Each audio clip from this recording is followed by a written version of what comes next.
Hello, everyone, and welcome. It is Monday, and despite rumors to the contrary, I am alive and kicking. I'm actually doing well.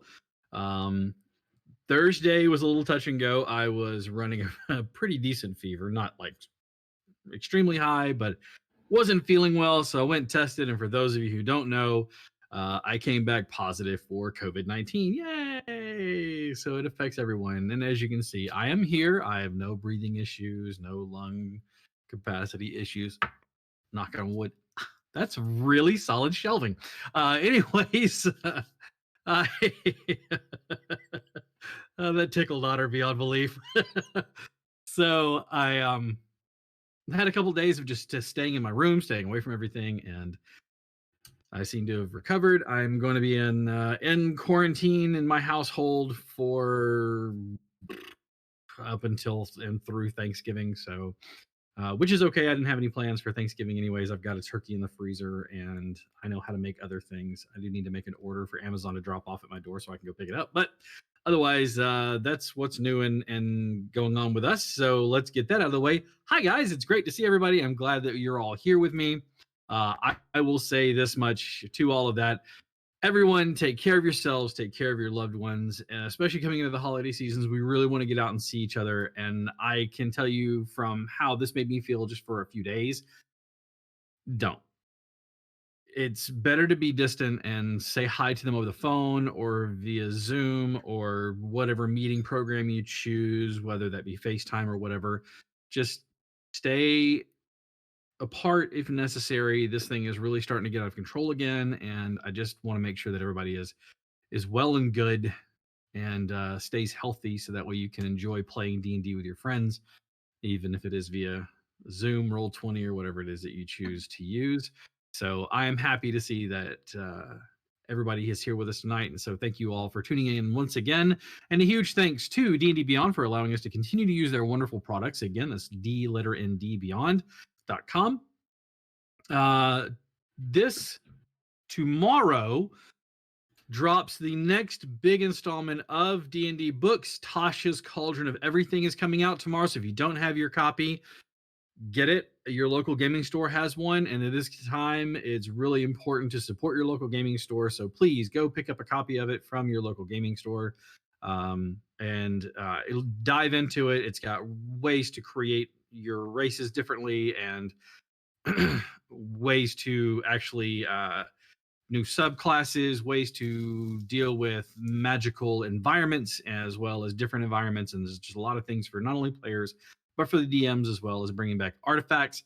So it is super, super duper handy. And this last weekend, I had to cancel my sessions because, but the team over at Baldman Games, which I work with on several occasions, started their first of many D&D virtual weekends. It's Adventures League weekends, all set up and run online virtually. You can buy tickets for theirs. They have another one coming up in December. As soon as that launches, we will let everyone know. And this is a WotC thing. So that means that it is going through the Yawning Portal, which is Wizards ticket purchasing thing. So keep an eye out for it.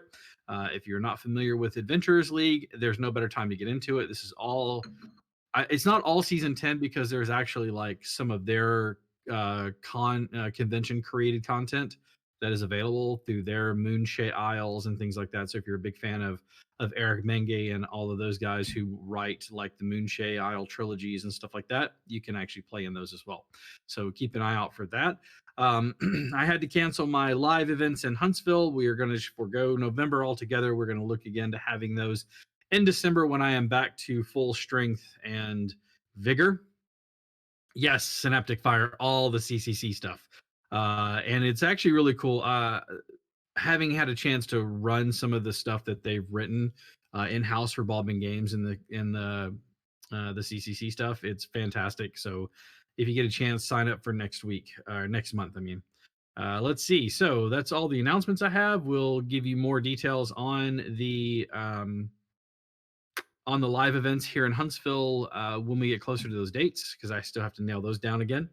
But it was really good to see everybody and to be here to play a game with you all. So That's why you came to watch, not just to hear me prattle on for about 30 minutes. So let's go ahead and get into that last episode if you missed it on the Troubleshooters.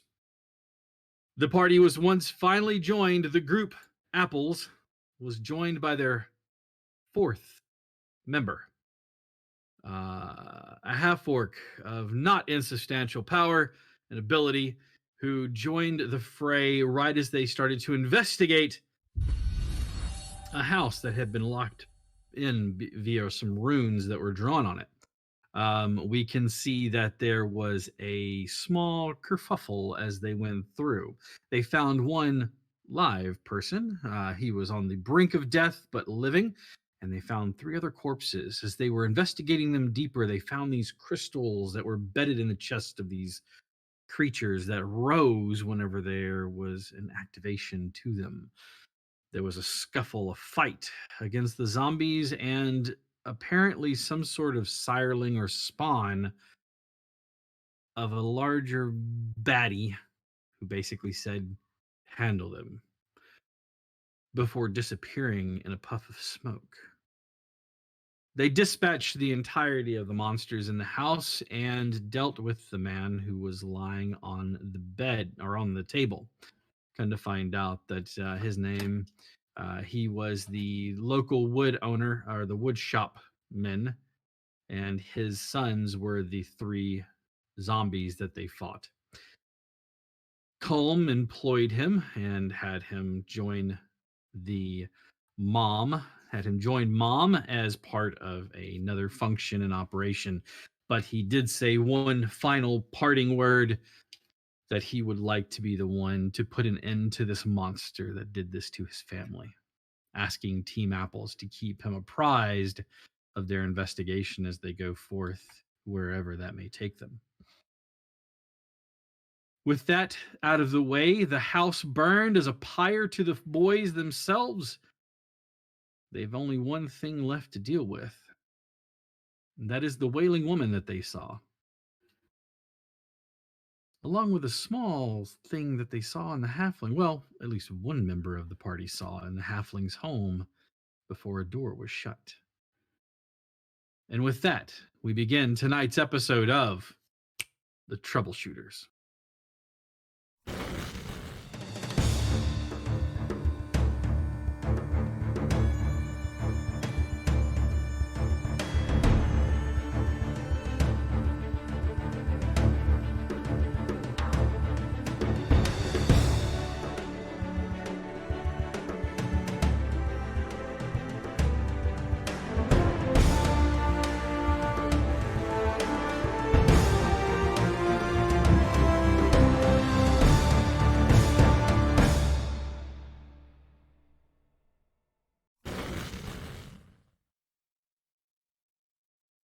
There's a slight change to things.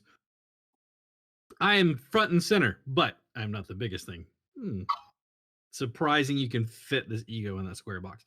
Anyways, thank you all once again. And as we start up, Colm and you all have retired for the evening. It passes. Well, actually, we had a little issue we were going to deal with here last time, if I'm not mistaken. Gej, you had noticed something in the halfling's home right before the door was shut. He would have waited till everyone went to the tavern to bring it up, as to not bring it up in front of the halfling. Okay. So then, with that being said, and it seems to be that the fire has been maintained thanks to the helpful guidance of Liz there to make sure that it doesn't burn everything down. You all retire with Colm to the tavern.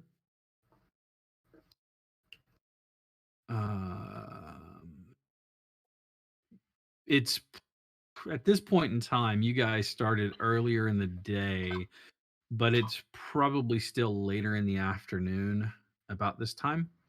What are your plans? You know that you still have one at least major issue to deal with in this small town. Do we get the feeling that the gentleman that was evaporated into mist left this town? You've no idea. You were in the room. He turned into smoke and went down the door into the cellar, like where you guys came in, but you don't know anything beyond that. Did we ever reinvestigate the cellar to make sure he wasn't down there? I thought somebody had. Well, if he's still in there, he ain't happy because that building is burned to the ground. Problem solved. We did great, guys. Guys, we're done here. Let's go. Our work is done. Wrap it up. On the clock now. When do we get paid?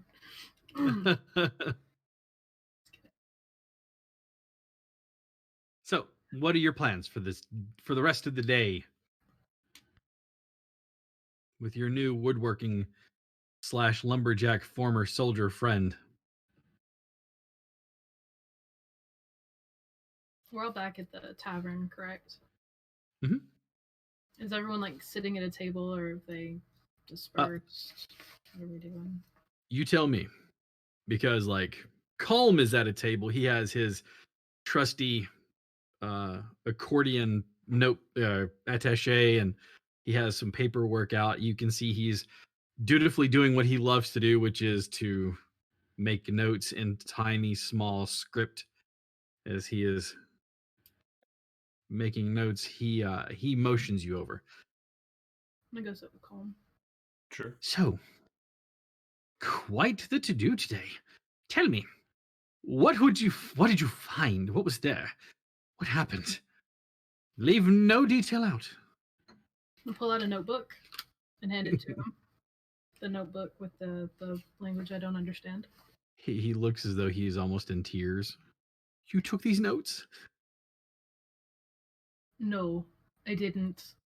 Oh, I found those notes and thought you might be interested in them because I can't read them. yes. Right. And he is dutifully flipping page.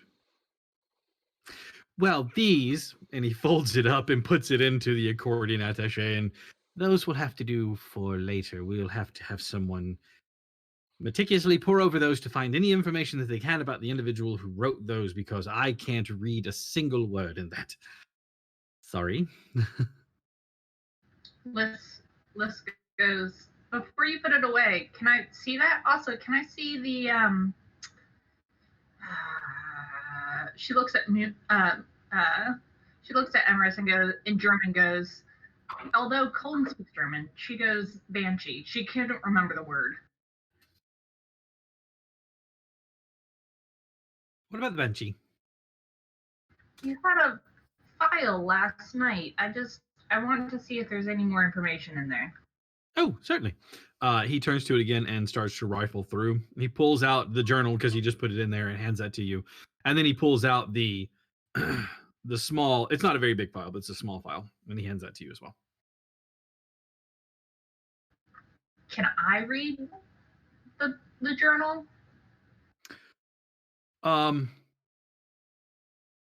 What languages do you know again? English. I know English, German, Norwegian, and Elven, I think are my 4 languages.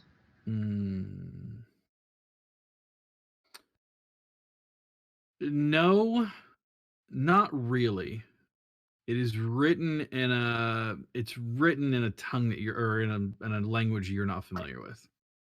Like, no, not even the roots of those are the same. Nope, unfortunately. What do any of us know about that halfling in the house next door? You live alone. Seems to do a lot of gardening.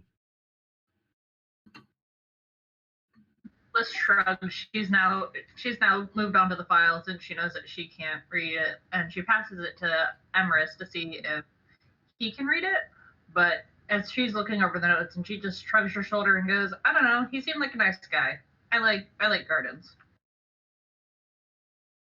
I like gardens too. They reminded me of home. He's got something else living in his house.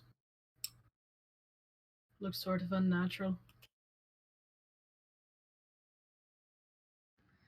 This just takes like a deep sigh and goes, "Man, I liked him." Just because he's got something unnatural in his house doesn't mean we have to actively look into it. How unnatural are you talking? Small, hunched over. Could honestly be a child afflicted by the war. Who knows? There are many of them out there like that. I'm sorry. Do we all work for the same directorate? Dude.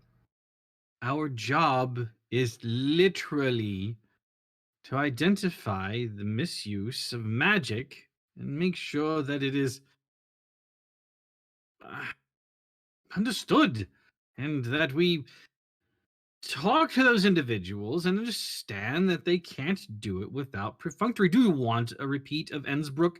Some poor fool, or even worse, what if something happens like the Kennemet issue, where nothing personal, and you are a very lovely elf and half orc, but the veil allowed them through because people were using magic without any sort of guidance or overseance. But And we while know that one worked to our advantage, or at least it was a wonderful thing to have happen, thank you all for coming to this side of everything. What Nice if save. Thank you. What if next time it opens up a rift to some horrible tentacled creature that could tear this very fabric of reality apart? Then it probably wouldn't be something we have to worry about for too long. That's a good point. Stop that. Listen. how do we know that the child is even the I'm outcome not of magic? It's I'm worth not at saying least looking into. exactly. That's what our jobs are. That's what we're here for.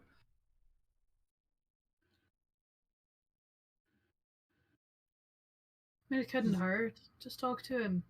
Seems like a nice enough fellow. He does have a lovely garden. It's really surprising that it grows so well in such a tainted zone, though. Right. He told me that he had some great fertilizer. As she's just stewing still over that elf comment. Good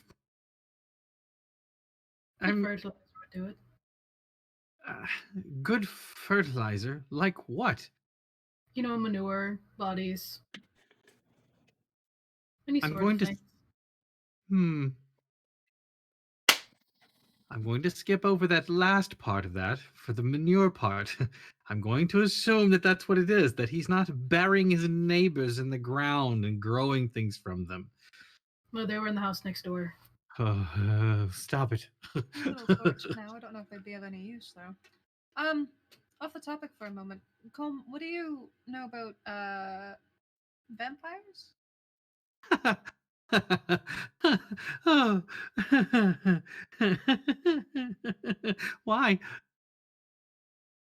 I'll pull out the tooth that I pulled from the girl and show him. See, no, no, no, no.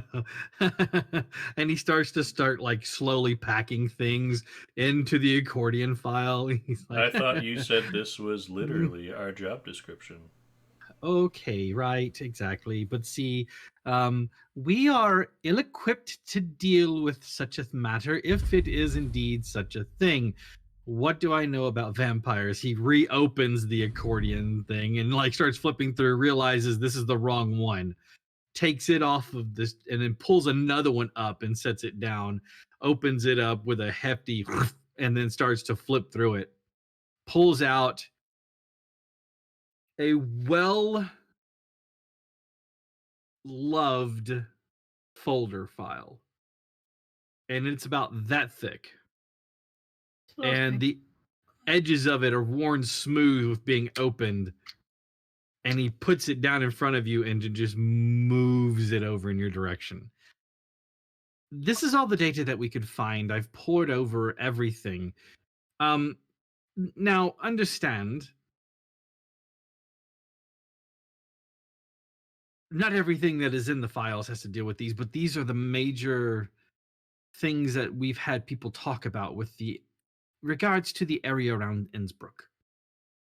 As you know, this area is rife with all manner of ill-maintained creatures and some things we don't know about. That's what we're here for. So we're trying to identify those things and try to put more information to them. I took it on a whim that there might be something along those lines somewhere down the road. Sorry. Somewhere down the road that we might come across. Oh, I don't think I like it on our first excursion out into the wilds, but I must ask why. Why? I mean, you have a tooth, a rather fangy tooth there. What? Where did you find In the mouth of one. I that? don't See, think it's a real one. I think there's one that's escaped that's now somewhat looking for us. one that's escaped and is looking for us. Ah, I don't pack know your if he's things. looking for us yet. No, in Right. fact, I'm pretty sure that once he finds out we killed whatever he left behind to kill us. By the way, I need a new shirt. He'll be coming after us again. Oh yes. Not Plus, yet. we have You his- may have half a day. A day, maybe. What little color he had in his face is now completely gone as he just kind of starts opening and closing his mouth like a fish that's gasping. Just If you're gonna be sick, I would suggest turning to the side. You don't want to get it on your paperwork. no. But he reaches down and he hands you a form, his hand shaking slowly. It's a requisition form for a new shirt. And he hands that to Gesh. Stress comes second only to paperwork. There's so you're saying that you're all being hunted by I believe we're saying we may be hunted. We never said we were actively being hunted, Colm. You can take a deep breath and calm down a bit. So To be fair, I've only seen one of us. That's true. Plus the meal. So, hunting Gish right now. I'm sure they'll come back for us after though. We might have the element of surprise. It's always good in my books. No. I understand that you're trying to make me feel better, but I can tell you right now that it is not working. No, we can honestly say we don't know where they went, but we do know where the halfling is, so we can at least go up that avenue. We should definitely deal with the halfling. Barkeep. And Bring He this just- man an ale. he And not getting an ale. Sorry, bring him a stout. Whatever. he walks over Bring and him he sets alcohol. down this metal cup that's dented and banged up, and you watch as Colm picks it up with both hands. There's that nice froth on the top of it, and he just like takes a sip from it. And as he pulls it away, he has that nice head mustache on that from the beer. So thank you. That's better. Keep so going. Is the beer all head? Like, is it mostly like I know he has a dented cup, but is it mostly head? no, it's not. It's just like a nice. But he just starts to drain it as he goes to put it down. You just kind of reach up and tip I was it up gonna say, again. I kind of reach out with my finger and hold the cup up. He finishes it. And finally, he's like, "This is very lovely. It's like a loaf of bread in liquid form." You feel better. Yes, but we should definitely talk to the halfling about the situation that he has going on in his home. And then deal with the woman, the banshee that you saw, and then we can regroup back at home base. Well, then I don't think we can deal with the banshee during the day. So I think our best bet is Start with the No. halfling. Party sorry. appreciation. Q.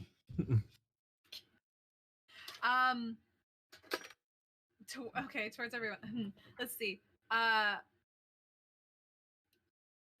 Gesh, I love the accents and the way you get so into character, and the little tusks are absolutely adorable. Vixen, the way you get into costumes and are just, you get so into character and so like you remember things like so instantly, and it's just like, I'm gonna remember. It's like one of those things where it's like, I will remember this later. You just hold on to it, and it's absolutely entertaining as all shit. Otter, of course. Moonin in the beard. Yeah, exactly. It's defining feature. No, Otter's done so much work, and it's honestly amazing seeing the work getting done, even if it's last minute, like a little bit of it was tonight. So I'm giving away secrets now. I don't know what you're Cap, talking about. Cap, even though you're not feeling well, you are an amazing storyteller. You're amazing at characters and working with your players along with the stories and anything that they have planned. You're just like, yeah, that sounds fun. That sounds great. And I absolutely adore it. Thank you. Yay, there you go. And Q is also fantastic and lovely, and we love Q. Yes. Thank you. Q is best Q. The awesomest Q. Q only is Q. the best Q. That is the only Q. I mean, even in my 5, there's no other Q. There's a Bond joke for you. All right, so, and I agree, Raymond. His beard does need its own character sheet. Yeah. It's just gonna be. You get to roll 2 initiatives, one for Moonin, one for the beard. The beard holds its own gun.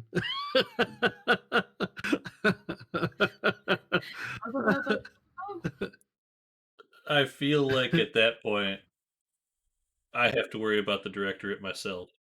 He's Actually, beard we're magic. gonna find out that the beard is in charge of Mom. Like they're the top of the line. It's the beard. That would be So- an interesting use of Mage Hand, just to hold a gun in the beard. The beard is his familiar. Stop it. Okay, we're gonna get just completely lost here in a moment. I said beard magic. I said beard magic, but it reminded me, for anybody who's watched Doom Patrol in season 2, there was a guy who literally practices muscle magic. And so that's literally what I thought of, is like, he twitches his beard one particular way and it does something, in another particular way and it does something else. All right, so party. Where are we going to? Time to go bother a gardener. All right, so everybody leaves. You watch as you all rise. Colm starts to like fold things up and put them back into collapsible attaches, and he's got these 2, with him, and he starts to make his way with you. No, you hang out right there. But We'll There take could really be vampires outside. You don't want to go outside. Stay here. that's a very very good point. I'll wait here, and you be very safe. Remember, don't invite them in. Is that fact? Not the fact that you'll be outside doesn't help, but you know what I mean. If we don't own the property, does it matter if we invite them in or not? I am not sure. It's untested at this point in time. I'll be sure to ask. I'll have to remember that. Really? Say so, That's what you want. considering that most legends say that's one of the reasons why they have fledglings. So to go inside a residence and then invite them in. So I would assume that you could invite someone in if you did not own the property.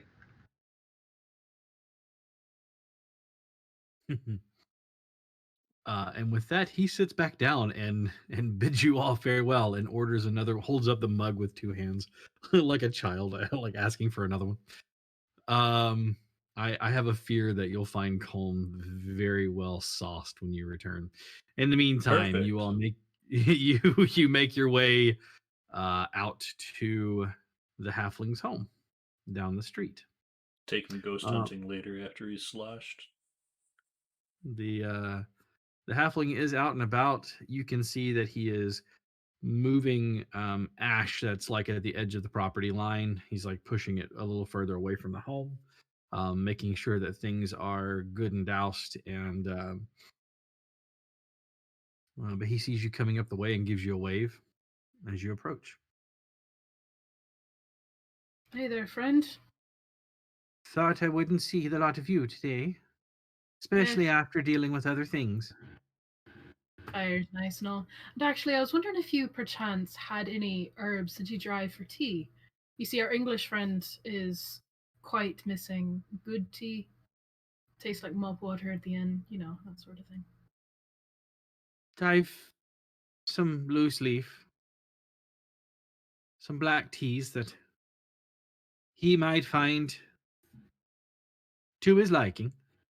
Would you care for a sample of them? Absolutely, if you don't mind. I don't. Would you all like to come inside? That would be lovely. And he heads inside, opens it. The house is of, I should say, normal size, meaning that it's not like shortened or anything else like that. He makes his way in, and you can see that the home has a mix of furniture, standard size stuff and smaller stuff. But for the most part, it's very cozy. It's not a very big place. It's definitely a home for a single individual. There aren't much. There's nothing much in the way of personal effects with regards to like pictures or paintings or anything else like that of like him and anybody else. But you do see artwork on the wall, like scenery, stuff like that. Some of it might look familiar to Moonin and to Liz because they look like Scandinavian coastline, like the big high rocky cliffs, fjords, and stuff like that. Did you say that he had like regular like medium sized like furniture along with his like small furniture? Correct.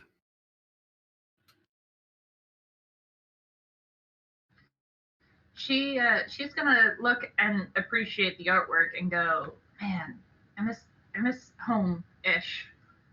Do you often have visitors? Um, I do from time to time, and wouldn't be to have bigger folk sitting on smaller furniture. But it's so amusing. True, but they might find it a bit offensive at times. Or break it. That'd be bad. Mm, What do these True. people come to see you for? Just Much of the visitors? same. Much of the same. I'm a wee bit of an apothecary. I've a few items that can tend to wounds and what have you.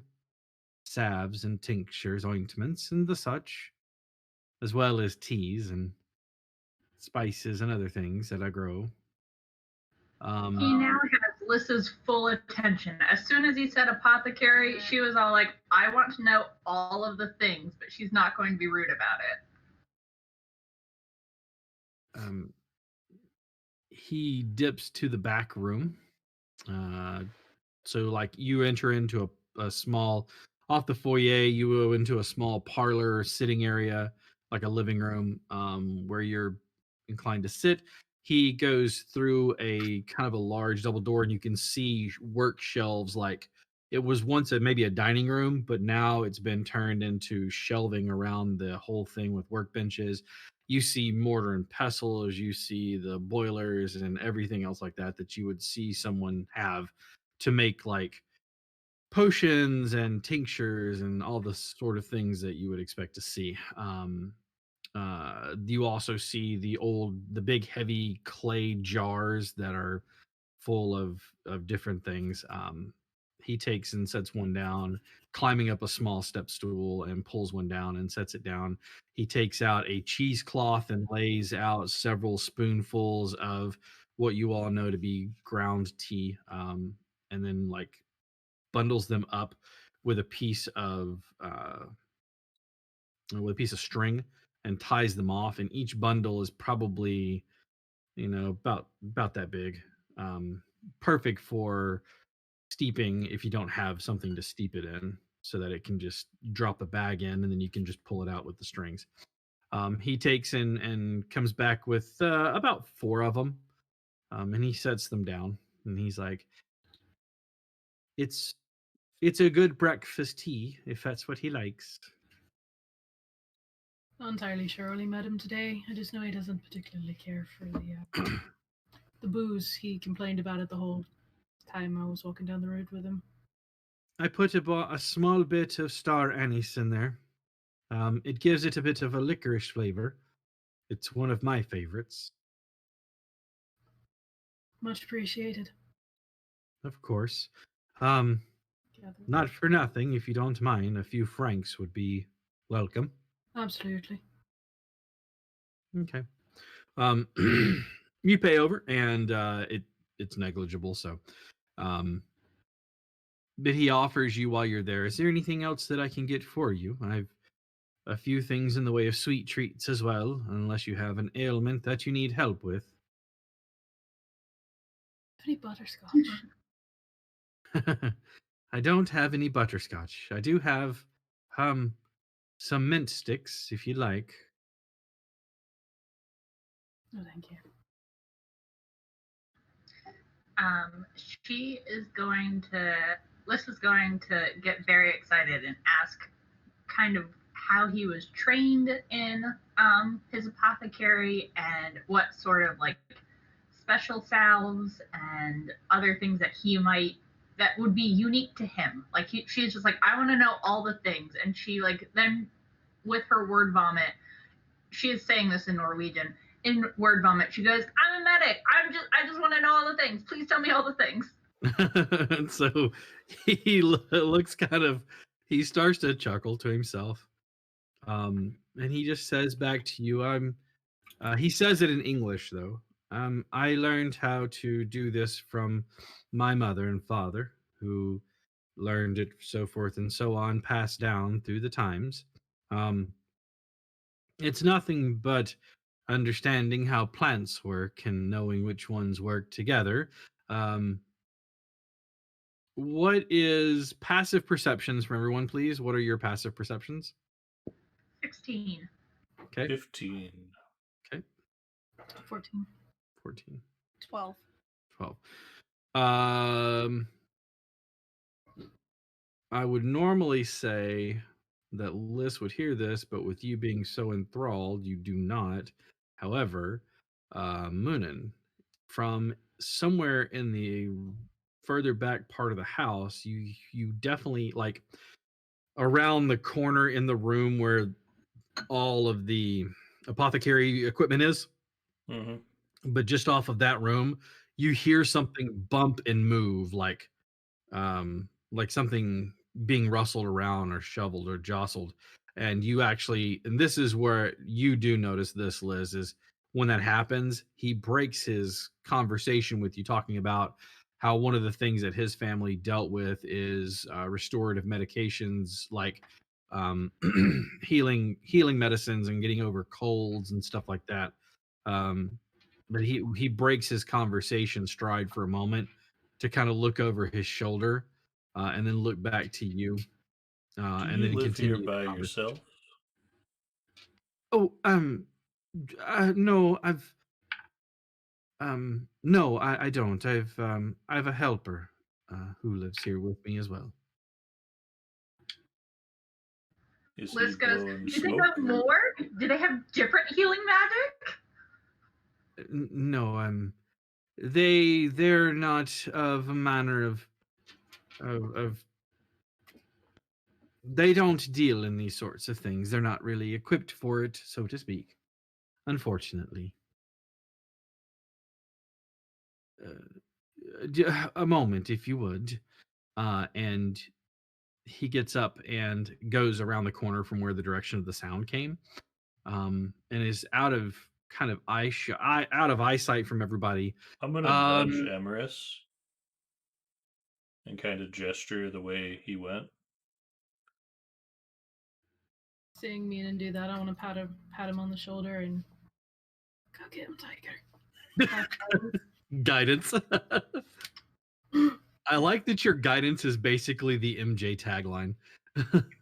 Man. Awkward. Okay. Time Are to you go stealthing? take a sneaky peek. Yeah. Okay. Guidance is a D4, right? That is correct. Okay.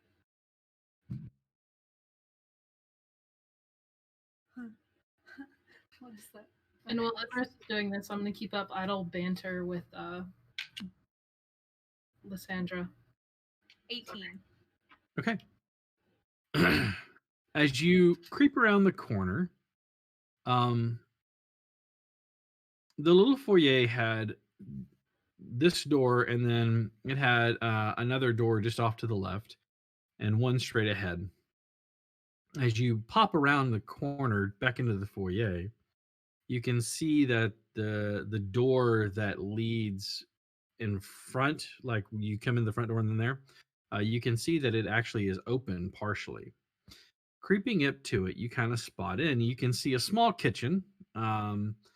It's basically an island, a sink, kind of like you saw with the last house that you burned down. Please don't burn this one down, or do. I don't care. But you can. You heard it here first, folks. It's whatever you guys want to do. You Vocal have free will. permission from the DM. Got it. I will not burn the house down. No, he's giving us tea for our friends, so it's okay. You look in, you can see that the halfling is kneeling down on one knee and talking to someone. As you appear around the corner, you're not quite sure what you're staring at. Okay. Hang on a moment.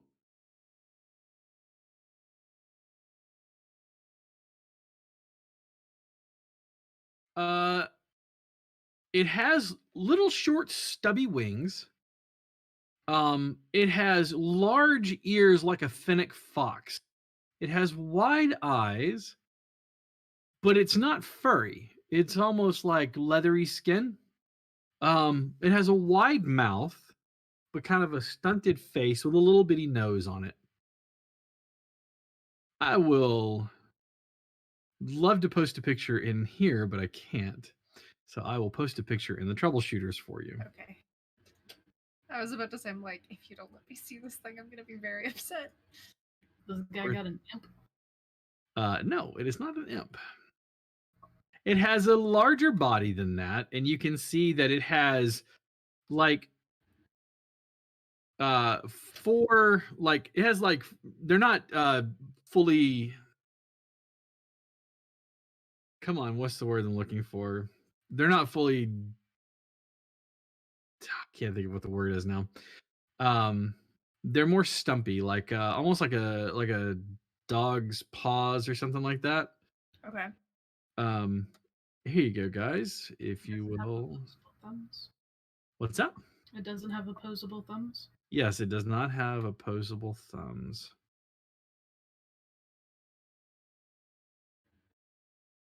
This is what he looks like. Oh, it's, Oculus. Yes. I love it. The wings on this creature are not quite as developed as they are on the homunculus that I showed you, but yeah, it's a homunculus. He's sniffing back. He's like, the halfling's talking to him, and he's like, listen, you can't be around these people. They work for the directorate. And they see you, they might take you away. You're not supposed to be here with me. Do you understand? And it kind of snuffles, and you watch as its ears kind of like radar dish forward and then back again. And then he's like, don't worry, I will get you a treat. And then he stands up, and you can see him moving over towards something. It then hits the ground and starts sniffing like a dog. And you can see the wings start to flap excitedly. What you said, you rolled an 18. Yes. You watch as it tips its head, and its tongue kind of sticks out of its mouth as it looks at you in your direction, like at the door. You can see the very short little snub tail.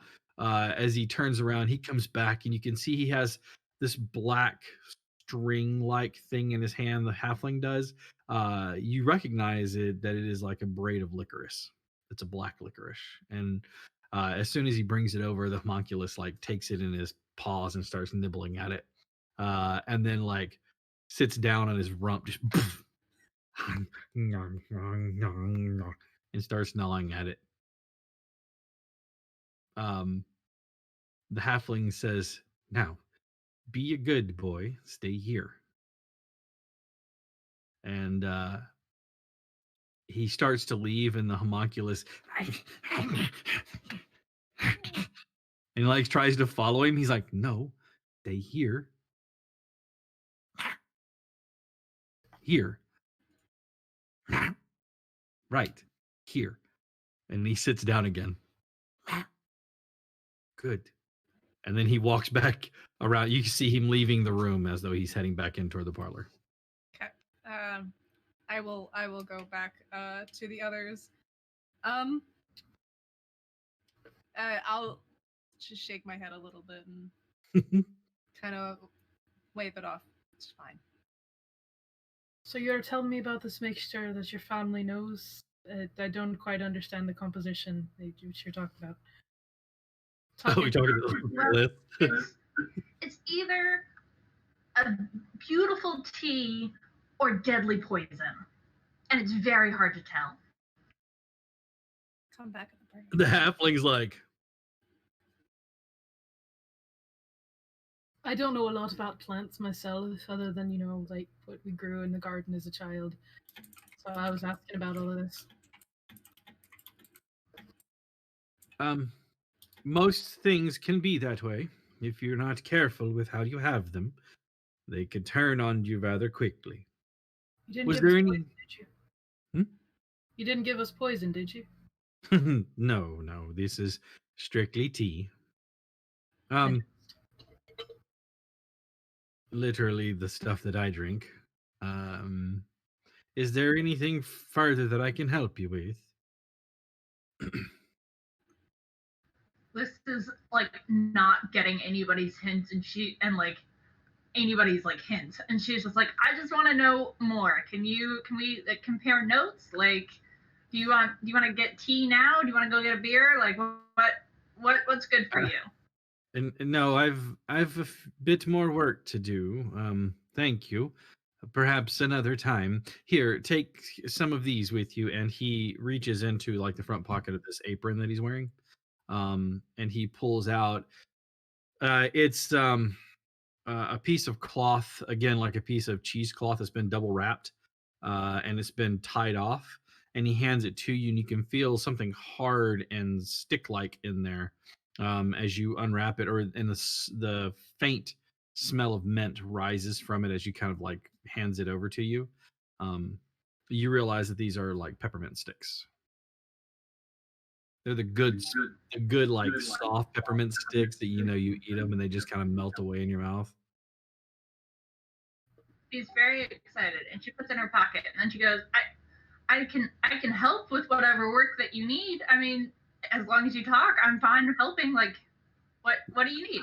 I appreciate it, but really, it's no trouble. I know the people in this town, and they know me well, and I appreciate it, though. We should probably get some rest before this evening's endeavor, Liz. I've at least got some wounds that need healing.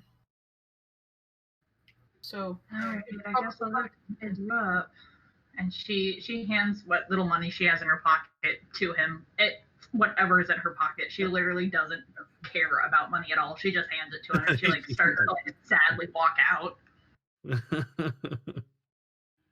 He's like, "Oh, well, okay, thank you." I'm just gonna look at Emrys and ask, "Are we clear?" Just give a little nod. Okay. If you ever find the time, we're going to be at the tavern for a little while. I'm sure Liz would absolutely love to talk more plants with you. I'm sure. If I have a moment, I'll perhaps take supper there. We'll see. Would love to have your company. Have a good evening. She turns around and perks up and goes, "See you for dinner,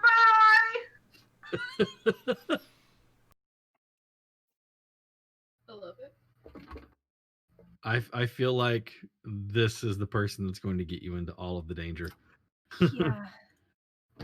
Hey guys, that's a rare plant over there. Let me go get it. Walks off a cliff. It's like just playing Dragon Age. Everybody's in a fight, and there's our Inquisitor over there picking plants. It'll be perfect.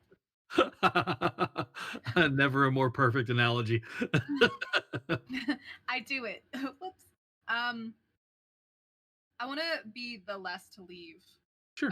after everyone, if I can. Okay. Just to Yeah, you kinda- kind of hang back. Yeah. Okay. As the rest of the party retire or runs out, he kind of looks at you and says, Oh, I thought you froze for a second. I was like, oh, "Nope, waiting." yep. I don't mean to pry or to snoop, but I must ask. Your friend, how did you come across him? His face gets real serious for a moment before returning back to that. I'm not sure what you mean. I'm afraid I'm good at sneaking. Hmm.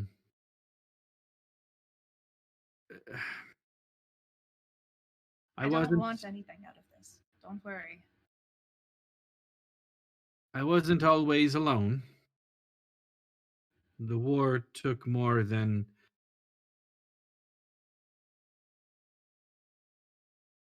time away from me.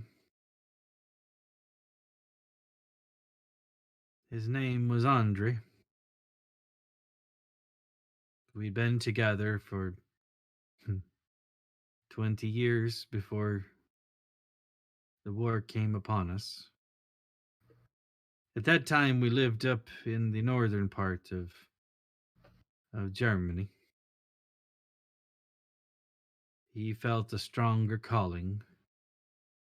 He kind of motions around to most of the house you can see. Um, this was his. He was an odd man. He practiced magic. I came to Innsbruck, or near to Innsbruck, because that was the last I'd seen of him. One of the things he left me with is Bart in there.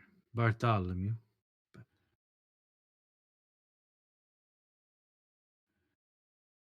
It's not my place, and I know I should say something. I won't say anything. I can promise you that. I appreciate it. They don't really destroy magic like that, but people get strange about things. And Barty's a good boy. He does seem like it. Take care of him and yourself. You hear as you can see, he's come around the corner. He still has like a little snub of the liquor sticking out of his mouth. You watch as the halfling just kind of shakes his head back and forth. Thank you. Of course. Let me give you one more thing, if I may. Of course. Just right here for a moment. And you watch as he quickly moves through the apothecary stations, like making something, and he finally pours it together. He brings it back to you in a glass jar. He says, "Here," and he pushes it into your hand. Um, you have one more thing that you're dealing with, I understand, in this town. Yes. I've seen her of an evening. I've, of course, given her a wide berth, as many have. Perhaps if you find her spot where she is at unrest, that should help to put her to rest, if you know what I mean. Of course. Take care of all of them, especially the elf. She's excitable. Yes, she is. Thank you. You're welcome. I can't promise that this will be our last visit to you, but Of course. I can at least give you that warning in case it does happen. Of course. I would appreciate that. All right. You have a good evening. I'm sure we'll meet again. You as I'll well. go. All right. It's a few more minutes before you guys watch as Emrys emerges from the home. The last vestiges of daylight are starting to slip away from you as evening is starting to come on. You can see that the lights are starting to come on the lamps. People are turning on lights into the house, in houses and things like that. So, party. What do we do? We're gonna stretch. That's what we're gonna do. I can feel my back crack with that one. I like that. Oh. Hit my mic. You I'm hit so the sorry. microphone. I did. I like the arm like goes like right here and it's like right there. It's like I hit right down here. Whoops. It was like Oh. perfect timing, honestly. Mhm. That was a nice stretch. Ah, It was a very nice stretch. a good stretch. Thank you. Don't forget, you guys, you can redeem your claws as well as your points for things such as stretch, or you can give the party boons and banes. We have all of those fun things added into the stream. And if I'm not mistaken, are they actually active on all of them now? I think so. All but Tuesday, I think. All but Tuesday. Yeah. So, I think Tuesday is still ironing a few things out, but I think they're rolling into everything. we'll come and watch all the other shows, and you guys can join in and make them stretch, pay compliments to one another, hydrate, and all other manner of fun stuff. So, you guys, I take it, are heading back toward the tavern, or where are you going from here? Okay. Back into the tavern, you can see that there are more people in here tonight than there have been the previous night or so. It seems to be a pretty busy place. You can see that the keep is making his rounds, making sure that everybody is fed. You can see a plain looking young woman who seems to be making her rounds with them, setting trays down, as well as a rather tired looking teen who seems to be like, I'd say maybe 15 or 16. He seems to be long and lanky and making his rounds as well, making sure that people get food, cleaning off tables and things like that.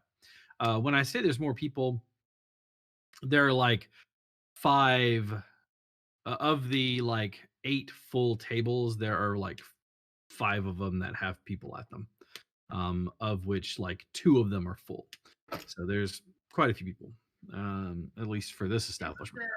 Is the food that's being passed around like hot food, or is it still like soup? No, it seems to be hot food. Like, like there are bowls of hot soup that are being served around, but it's not like a watered down thin thing with a single vegetable floating in it. It seems like they're actually doing all right. Hydrate.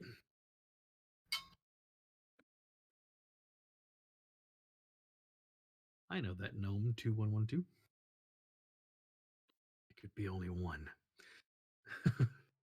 So, is our buddy Colm still drinking, floating around? He is currently at his table, and you Dancing can on the see that table? there. No, he is at his table, but you can see that there are a couple of youths that are gathered at the table with him. They're looking bright-eyed as he is standing there, and he is vivaciously telling them a story. And see, there I was, saber in one hand, and pistol in the other. And as they started up the hill, I gave them my best charge. And that's when I remembered that I wasn't the least of the cavalry, and that I had to shoot them with the pistol as they came running up at me. And if I hadn't shot them, I would have been overrun by Germans. Luckily, the day was saved. When they heard the gunshot ring out, many of them ducked and covered. But I told them, I'll give you what for. And then they turned because I realized that the regiment had appeared behind me, and they had the rifles aimed at the scallywags that were coming up the hill to overtake me. And I said, not this day. And I planted my saber, and I lifted up the flag once more, and with the wave of the flag, it was a joyous outbreak, and everybody cheered. Yeah, yeah. Uh, and that's how I saved Lehman's Hill from being overtaken and our position from being overrun. There we are. Oh, my cup is empty again. No, and he lifts up his cup again. I'm just gonna kind of stand behind the crowd and see if another story comes up. I looks at Evan and goes, he had a pistol, a saber, and a flag. Does he have 3 arms that we don't know about? I do believe he said he planted the sword in the ground to pick up the flag. He I like was the idea kind of that- stumbling through the sentence, so that's what I took away from it.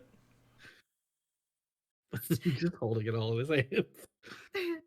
No, you know he had a collapsible attaché that he conveniently put the gun in, and then the saber filed under S for saber, and And then Flagstaff.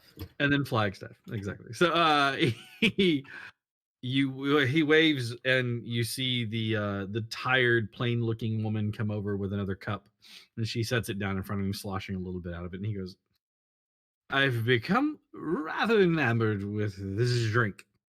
Very lovely thing." And he picks up the cup with 2 hands and he takes a big pull off of it.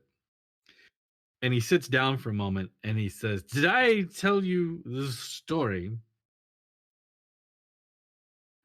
of the time where I fought a man made of metal?" He's talking to the youths, I'm and they gonna start go like, head to the bar, and I'm gonna get him the biggest cup of water they have available. Liz is going to go over to Emerus and go, we should talk. Or I think you want to talk. I got that feeling. You want to meet me in my room? Sure, I can do that.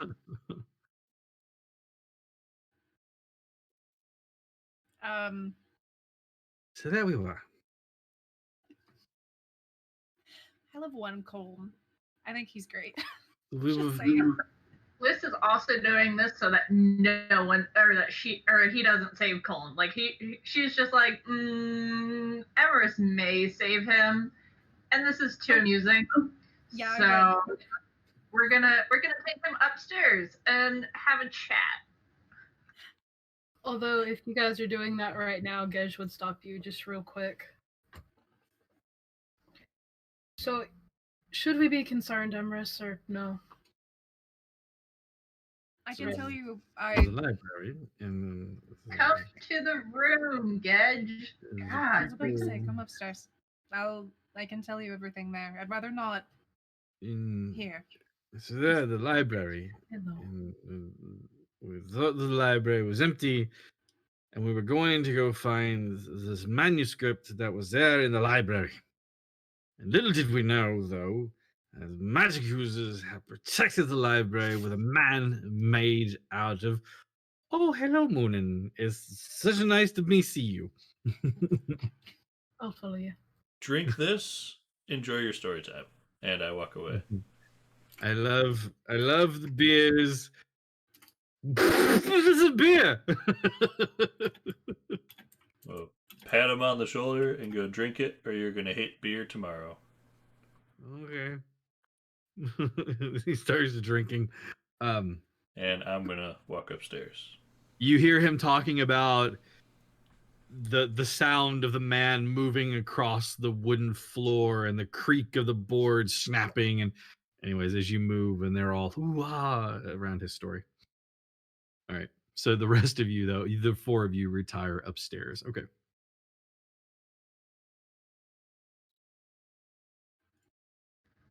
Oh, who is the helper? His name is Bartholomew.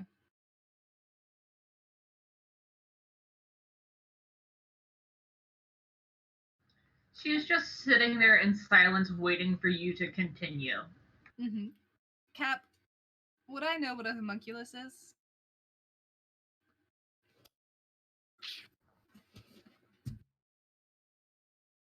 I don't know. I don't know, but I don't know why you would, is the reason that I don't know. Mhm. Yeah, which is completely understandable. I would at Mhm. least know it's like a little magical creature of sorts. Yeah, I mean, obviously that one. Yeah. Okay. Perfect. Not entirely sure what it was. It's something small from a past lover of his, you could say. Um, the only thing that he left behind. A small magical creature of sorts. She takes a deep breath. I assume because warlocks are banned in this campaign, we all are aware of warlocks and know why they are banned and know somewhat of their familiar like looking. So she's going to go. As long as it wasn't a familiar like a warlock, I don't care. Warlocks aren't in the campaign because the mechanic for a warlock is a patron of a higher power, and that just isn't a thing. Oh, okay. So there's no possibility. Wizards have be a familiars though. That's not, yeah, wizards have familiars, so that's not unheard of. Okay, so she's going to ask, as long as it didn't seem like a familiar, and that he isn't more using magic more than tea and garden, I'm fine with it. But do you get the feeling that he could be dangerous, or he knows more than what he's letting on? When I spoke with him, he spoke of this man that he hasn't seen in years, or for at least a while. Um, but this was the one thing that was left behind. If anything, it acts more like a pet than it does to deal any harm to anyone. Um, I watched him feed it a little piece of licorice. It was actually quite cute. Oh my goodness, do you think we could go feed it licorice? And you've lost her. Honestly, the Quinton is like, I want to feed it licorice so bad. It's a good baby. I'm like, I was like, The rest of I- this campaign is just you guys living with the halfling and Yeah. feeding the homunculus. I'm very licorice. sorry. This is where I live now. I'll just make tea with him. It's fine. Everybody want new characters. Licorice is code. It's made out of people. Oh my gracious God. If anything, I don't think it will cause any harm. I let him know that I wouldn't say anything about it. He seemed grateful.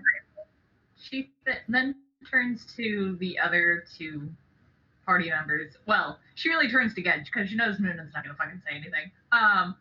She goes, I like the halfling. Don't fucking say anything to Colm.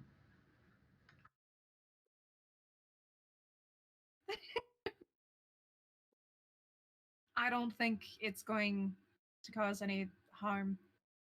And if it does and anything happens, I'll take it upon myself, but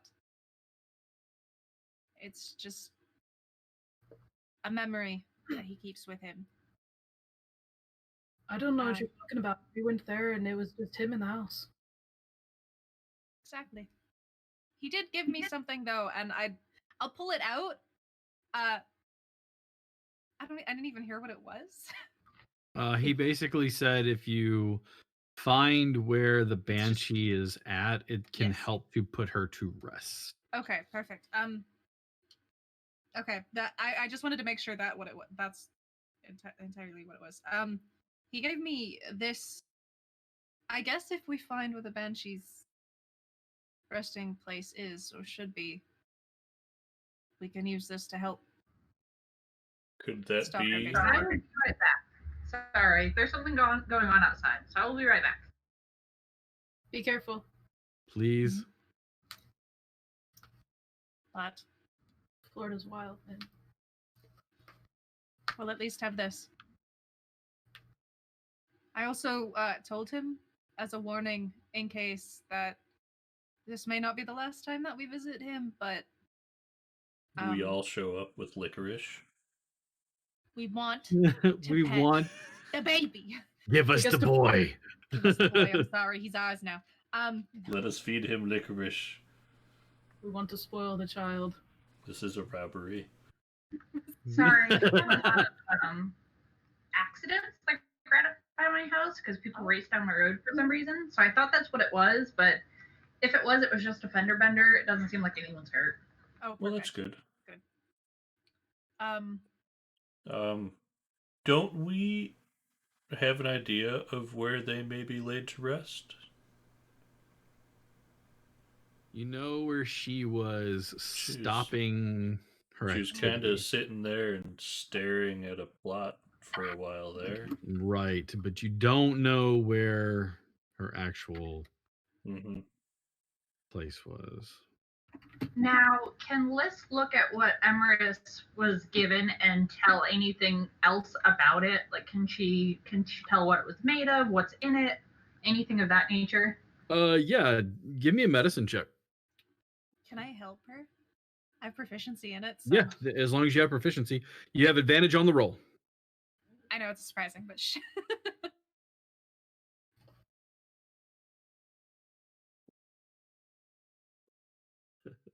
That is a 23. You know the composition to be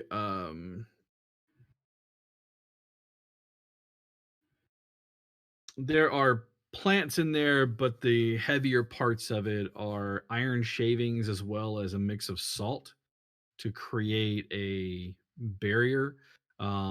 The herb that's mixed in there is a cleansing herb and like along the same lines as sage, but it's also like purifying and things like that. So you know it to be a mixture of things that you can use to help keep things at bay or to like salt the earth where something is to make sure that it stays dead, kind of thing. Now, does it seem like that, does it seem like it's something that we would like sprinkle around the banshee? Does it seem like something that we'd throw the banshee, or does it seem like something we'd bury at wherever she is unrest? Seems like wherever you can find her unresting spot that you would pour it on top of her.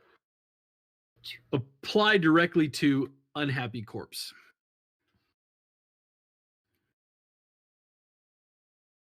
my brain instantly went to like massaging it in, and I'm like, oh, stop. Yeah, I'm so sorry. I'd rather the lotion on skin. With the folder that she looked over earlier, I assume she probably still has it on her person, considering probably that still she have gave it. it back. Mhm. Is there any information about how to find a banshee's unrest? I know that there wasn't much information on it. This one is the file that you had was very thin and it was a lot of empty forms. Really like there was like a few pieces of paper that he had been filling notes in. It looks like this was a fresh entry.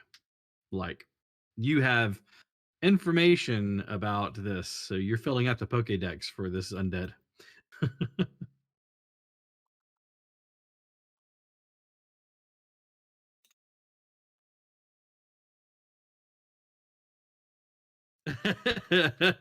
Ew, please no. You gotta catch them all. After she's looked through the folder, she's like, there's literally nothing useful in here other than what the creature is. I mean, as much as I do want to go bother the did we get the halfling's name? I assume we did. I just don't remember it. So whatever the halfling, as much as I do want to go bother the halfling's name, I don't think that he wants me there anymore. We'll ask at dinner. Actually, he seems to enjoy your enthusiasm. At least from what he mentioned to me. Aw, okay, maybe I'll just go back. Plus, I want to see this pet. Perhaps we leave it for the night. If he comes, maybe tomorrow he'll at least let us see, but we have other things to prep for currently. But but we don't. He might have information about the banshee that we're fighting tonight. Do we have to fight her? Could we not maybe follow her? There must be a place she rests during the day, right? Seems like a solid theory. She comes to mourn at a plot. She only seemed aggressive when she noticed us. Do you think she'd rest in the daytime where her bones are buried? She moves away from him at night and goes back to him during the day? Now, because of my domain, I know that earlier I didn't have that much luck with it because it was an investigation check or an arcana check, which I have no help. But because of my domain, can I do another check to see whether or not I would know that she would go back to her unrest spot? Religion. Is anyone proficient in religion? Or want to give me guidance? Could you not Oh guide wait, yourself? I can give me guidance. Just be like, yeah. Like you can guide it yourself. Just like tap yourself on the head and be like, do good. Duh. Do good here. Know the things. Do good, me. You're the best at My roll was a 3, but my D4 was a 4. For a total of. With the modifier? Okay. What's your Oh, with my modifier, it's a 9. I love when clerics don't do well with religion rolls. It's my favorite. You're using wisdom or intelligence. That's intelligence. Religion is an intelligence roll. Is it? Make it with wisdom. Yeah. Religion is an intelligence roll because it's knowledge of religion. Oh, So. right. Yeah. That makes more sense. But use your wisdom modifier. What would that make it? Thanks for throwing us 13, up. I think. Because 13? 7, 6 is. No, 12. It's like 7 it can't be 6, but okay. 12. You do know that some spirits can wander from their resting place and fulfill in an attempt to fulfill a need that is preventing them from finding rest. In other words, they're going through almost like their body by rote is doing these things as it tries to reconcile whatever it is. So there could be the situation where it's trying to reconcile something, so you know that it would leave or wander through a spot and not necessarily be attached to a location. In other words, anchor point where the body might have fallen, and then it has a pattern that it follows. But yeah. So she'd relay the information of trying to wait it out on the daytime is probably not going to be helpful, but somewhere along the path is probably going to be helpful.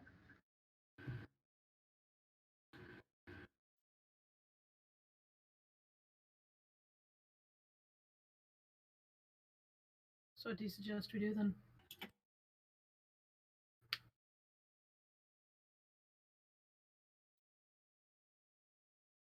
I mean, you already heard my suggestion. I think whatever Hellfowl's name is has information. I feel like he knows more than what he's letting on, considering that he gave us this to help.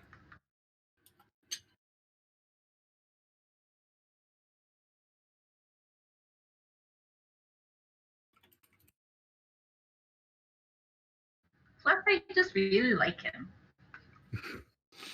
Why don't we wait and see when, or if he's going to come for dinner, and then we could speak with him then. Sounds good. Are we done here? Do we need anything else to talk about? Anything else? Said all I had. I said so. Sounds like we're waiting for after dinner and following a banshee. Okay. Well, then I'm going to go eat well, and possibly give Colin liquor if there's any liquor at the bar. I'm not gonna miss that. I'm going with you. All right. So as you guys make your way downstairs to try to wait for the halfling or to get Colm even further sloshed, we are going to take a quick break. Give us about 10 minutes and we're going to come back. We're going to get up and stretch our legs and refill our drinks if need be, things like that. We will see you all in 10 minutes. Don't go anywhere. In the meantime, go ahead and spread the love. Go ahead and let everybody know that we are on the air and we appreciate all of your support. Thank you all so much. We will see you back in 10 minutes.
Welcome back, everyone, and thank you so much for allowing us to take a quick step away from everything. And then as we realign ourselves again, making sure that everything is good. You're looking great. Yeah. Camera here. Yeah, camera. Anyway, so you guys make your way back down the staircase into the main floor. And you can see that Culm is no longer telling stories. Instead, he has broken into song. So many hydrates, so little time. And it's a very ribald song. It's hot, guys. So, something about McClary's wife and how all the men in let's see, all the men in Leicestershire love McClary's wife. The only problem is McClary loves cutting men with knives. So, anyways, the song goes on and on about how McClary and McClary's wife, before he kind of like trails off into nothing, and you see him with his head down on the table, Did he kind of finish his murmuring. water? He did. You did? Do the women in the bar seem offended by his song at all? Most of them aren't paying him attention, and those that are looking at him, you get the idea that they don't know what he's saying. Because he's speaking in English. And he finally just kind of slumps down, and yeah, you can see that the water that you gave him is gone. However, there appears to have been another stein or two of beer to go along with his water. So he is now currently with his face down on the table, just some custard off his head. Oh, the edge of the bed. I'm gonna I pull think up a I'm- chair and tap him on the forehead. Goes to the bar and see if there's any actual liquor.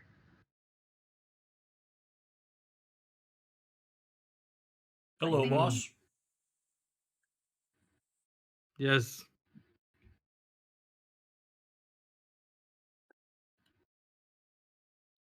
I believe it is time for me to go to sleep. Have you eaten anything? I have eaten something. No, I have drank something. You have a very lovely beard.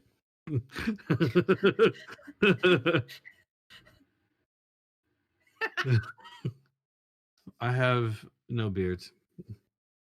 You need some food and Hydrate. Some Mm. I feel hydrate.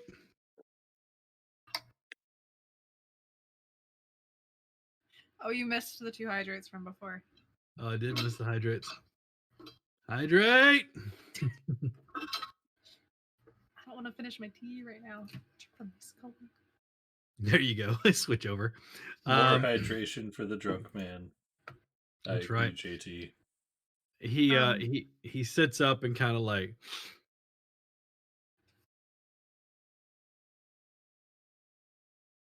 whatever you say is best. I was about to say, if he tries to get up at all, I'm just like up behind him and pushing him back into his seat. Oh no, Raymond. That's a Good thing dangerous is, idea. Does Liz find liquor at the bar? Yes, you can. He brings back shots for everyone except for Emerus because she knows that he doesn't drink. So she brings back a shot for him, but she's going to drink it because she knows that he's not going to drink it. Oh, so you bring back a shot for everybody, including Emrys, but you're drinking that one. Honestly, if she brings one for Colm, Emrys will take Colm's shot. Doesn't drink often, but he'll at least maybe stop him. You from- put it down, and Calm like puts one hand and then another hand, and he brings it Emerson's like, together. That one was mine. You need She food gives first. him another one. More. No, Gej will take Sandra. that one. we're just like sliding it back across the table like somebody else, please. Liz then goes back to the bar and grabs a total of 10 shots and then comes back and goes, Why is "We're Liz going trying to kill this poor boy? This man has never been outside of his work office and forever, Emerus and the doesn't first thing you drink, do is but try to they're murder gonna him. be drunk today. Hammers doesn't drink, but here we go.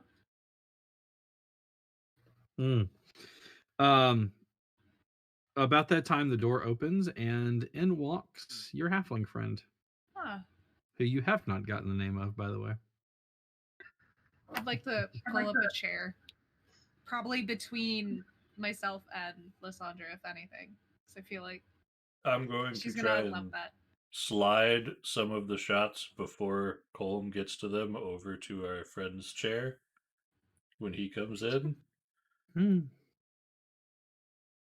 Whatever I Colm can get gave out up. of his grasp. Colm has given up trying to grab these drinks because they keep disappearing. He is Okay. now like just sitting with his head against his chest and just like asleep. He's just kind of like quietly singing to himself. I think perhaps we should find him some food and more water, and then maybe I'll take him back up to the room. Bread. Sure. Definitely bread. She has like a shot, and she's all like, "This one's water. I promise." Do I No. believe them? I was about to say, Not even for a second. You finally order some water and some bread and food and bring it over, and Colm, he manages. It's pretty sad affair, but he tries to manage finally. So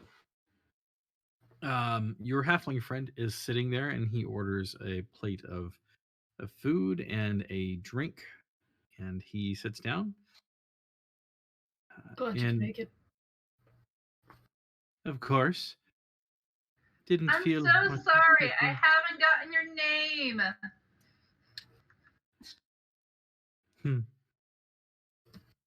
Well, thank you for asking. My name's Berleman.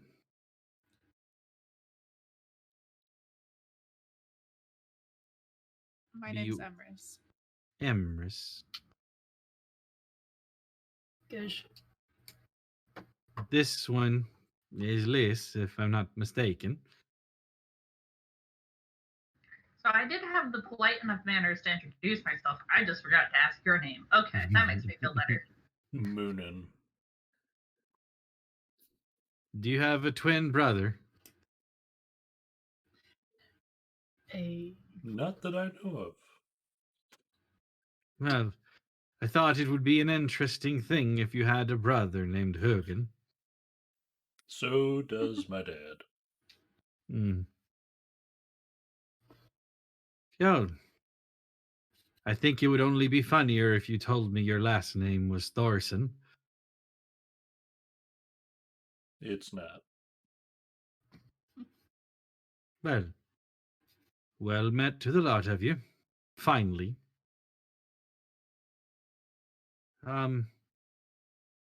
And he points over at Colm again, who is now like lying down like this, and he's taking the bread and dipping it into the food and then like pushing it.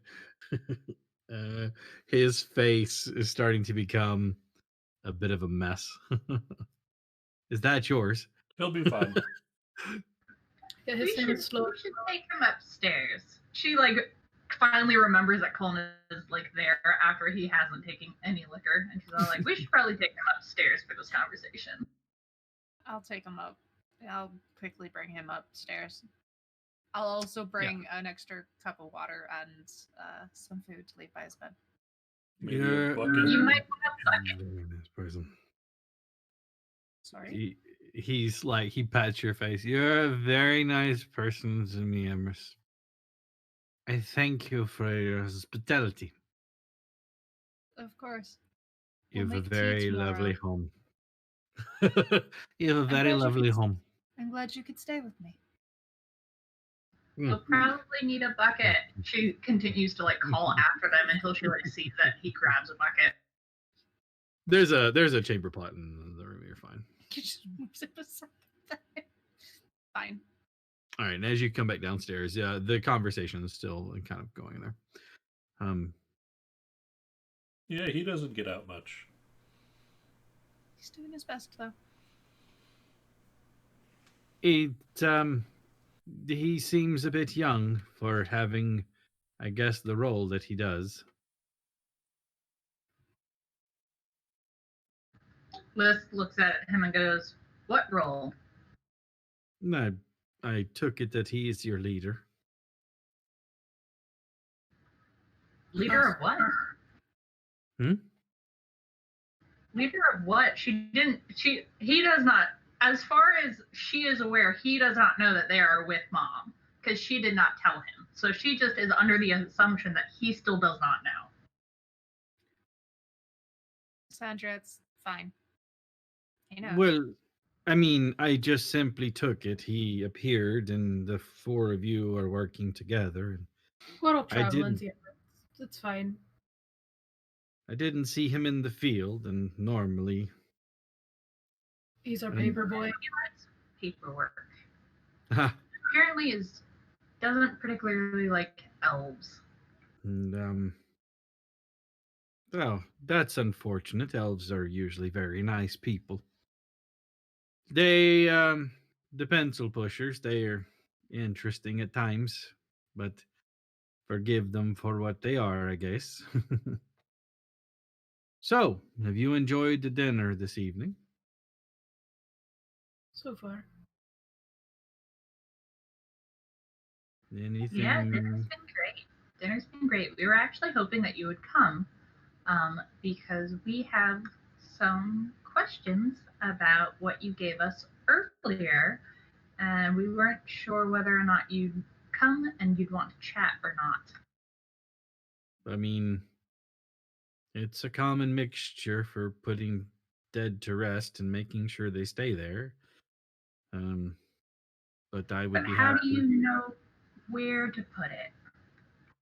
Oh, that much I don't know. You would have to find the remains of whatever it is that you're looking to put to rest and then sprinkle it or pour it on the body or the remains. Were you here when she died? Do you know where her remains might be? I'm not the foggiest, unfortunately, no. I She- moved here not long ago. She nods her head and goes, "Okay. Also, I heard you have a pupper, and I'd love to give the pupper licorice." He looks around for a moment and says, "N- I apologize. They know, and they've agreed with me to not say a word. The only person we won't tell is the one that's currently in bed. We won't press anything for taking it. I apologize, but I needed to tell the rest of my group. I've offered you all the help I can. Thank you for that, but I would rather. I think I'm done." And he kind of pushes his plate away, drops a few coins on the table, and good luck and have a good evening. Can she try to apologize and try to do a persuasion check, considering that she did not mean to offend? All right, so give me a charisma roll. This is your attempting to apologize. That is a 17 with nothing added on it. But if you were to do persuasion, it's a 20. Just your charisma roll. So like D20 plus your charisma. Okay. So a 17. 18. 18. Okay. He stops and turns. I live a quiet life here, and I don't like the thought of it being disturbed. The thing about a secret is the more people that know of it, the harder it is to keep.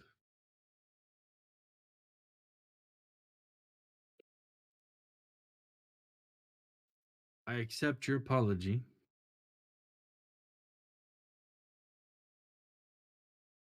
You understand why I'm protective. Of course I am. Puppers are the best. No, he's I know. We honestly have no idea what you're talking about.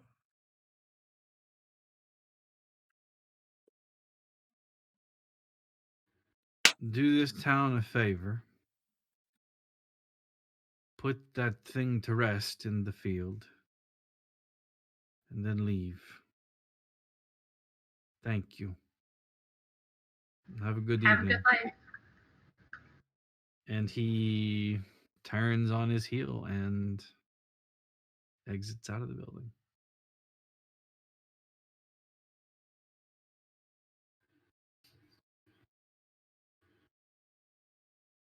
Well, that was rough. Thanks.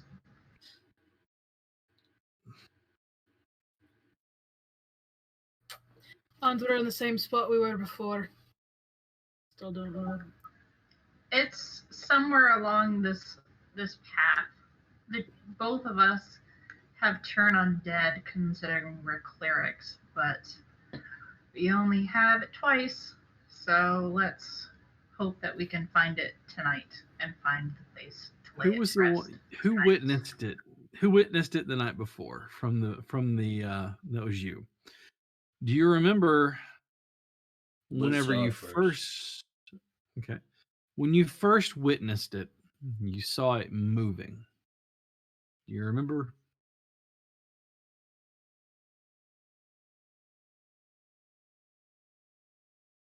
It You was saw moving it. back and forth across the forest, It's and going then east to west. then as we decided to go and look after it, it was with the stones. Right. It went east to west and then back west to east. Mm-hmm. And when you found it, you had found it near those Cairns. Cairns. The Cairns. Yes, the Cairns. It's the only reason right. I remembered it.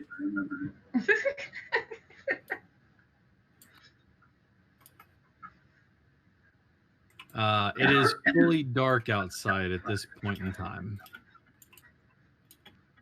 Colm is fast asleep and snoring in his room. Party. What are you doing? Did we heal? I will say you have time in there to take a short rest if you'd like to do that. So you can roll your hit die. Thank you.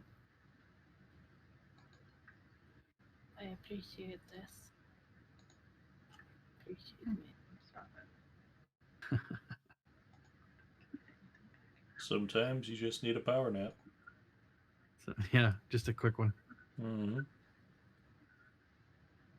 That's why catnap is such a useful spell.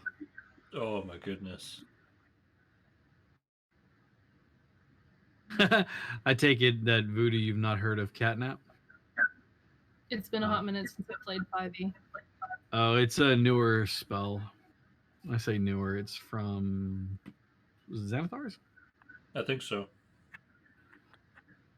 You cast it up onto X willing targets. I think it's 2 or 3.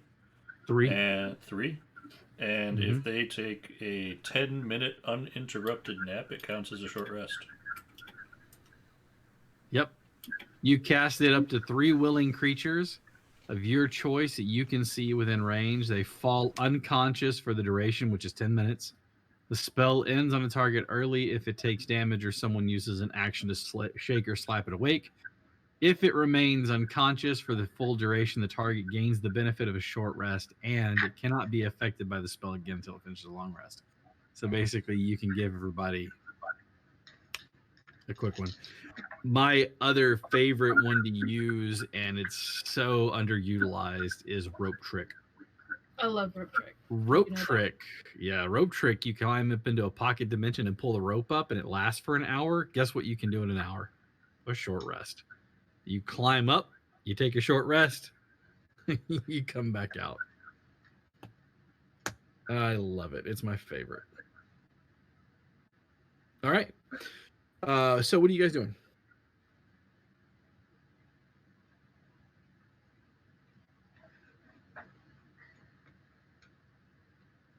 Do we want to head to the cairns we last saw it at? Go to the Karens. All of them wish to see your manager. I think it would be a good spot. Plus, Gage hasn't seen them yet, so might as well take them there. I also still have, especially after a short rest, I now have Eyes of the Grave. I have 4 of them now, or maybe I only have 3 of them. But I have them if we want to try to find her before we go out to Karen's. I mean, we had What's a the pretty range good... on that again? 60 feet, I think. Yes, Eyes of the Grave is 60 feet. Sorry. Okay. That's okay.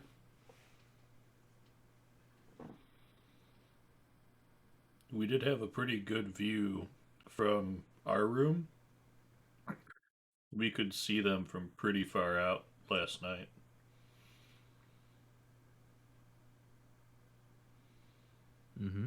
This is true. We could hold up for a bit and see if anything shows up and follow from there.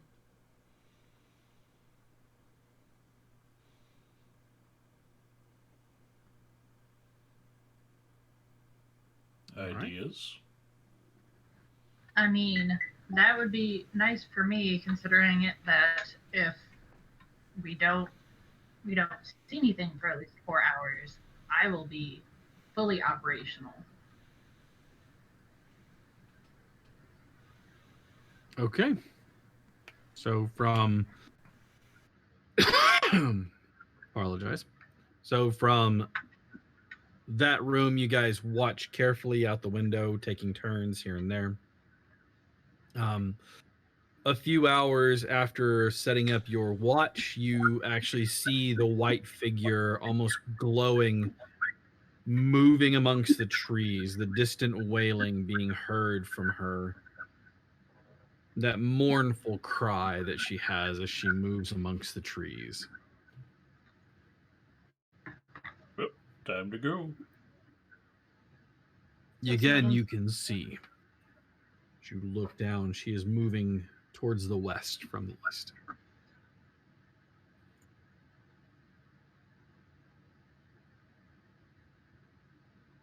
Moving east to west? You said west to west.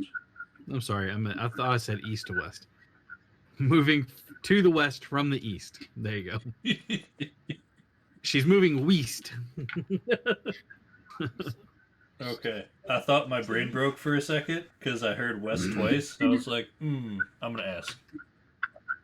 Could have swore I said east to west, but whatever. Went west to west.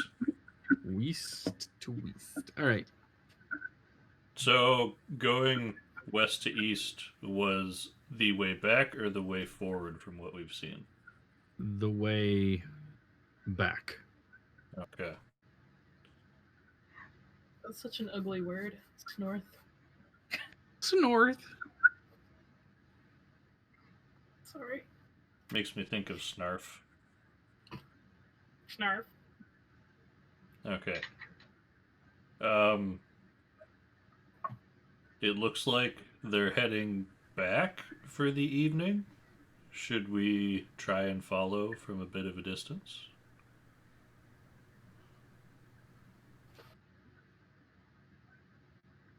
Seems like a good plan. I could always try and follow a bit closer if you'd like. But I won't just do that. I'd rather have everyone's input if they'd like me to or not. It saw you. How long? How long exactly? Because, like I said, because of Elf, 4 hours. So is it only like 2 hours, or is it like Like been 2. like 3.5? Okay. Like 2.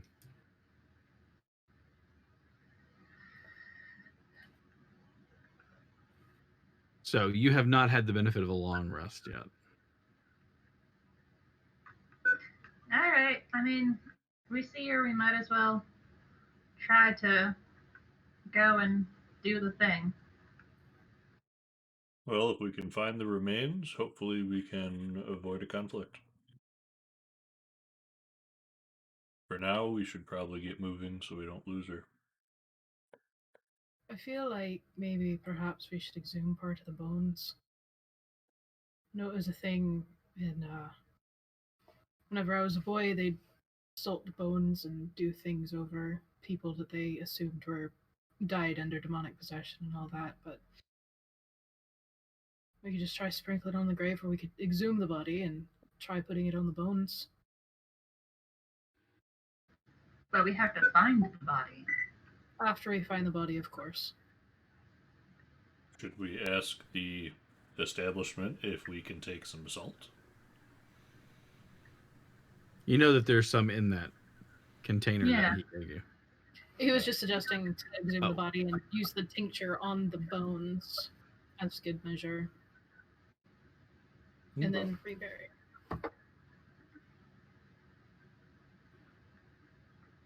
Okay. So are you asking if they have any salt, or are you guys going after her? What are you I thought doing? we grabbed a bag of salt from the house that we burned down.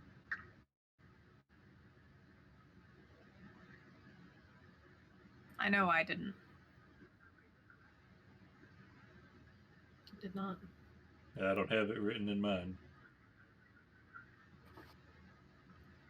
I don't write anything down, so I have no idea. That would be a resounding nope.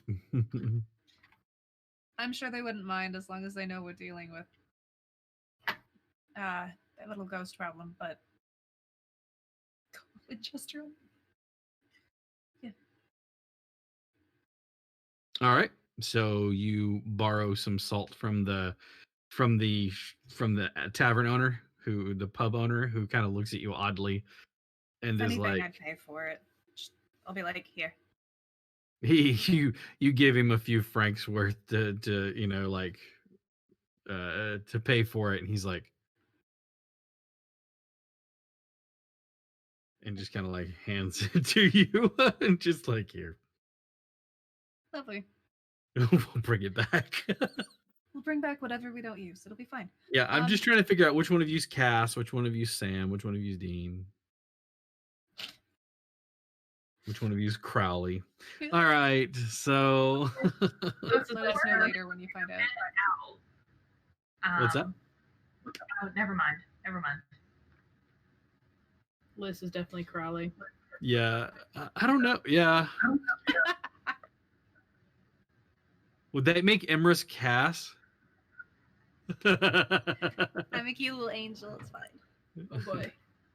Listen here, ass butt. Hey, ass butt. Love it. That was almost real bad timing with that tea there. All right. Heading out into the woods with your equipment as you were, you can see you again head into the woods where you saw her moving. There is her form ahead of you. She is moving now. She is still heading west from where you were. And you see she stops at what appears to be a mound of some sort. Not like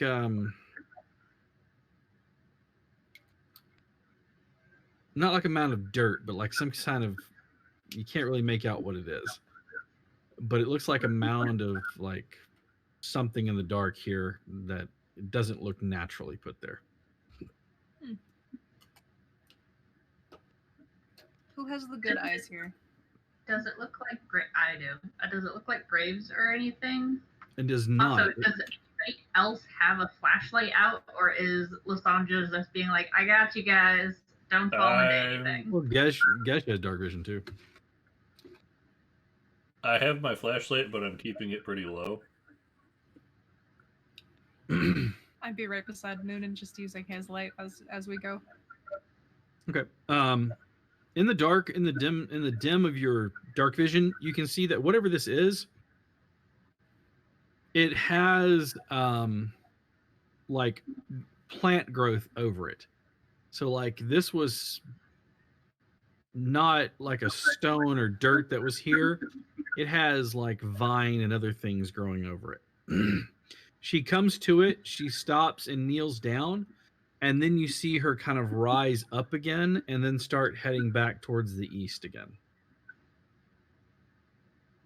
The way she moves, it looks like she is clawing her way out of that spot to move that way again.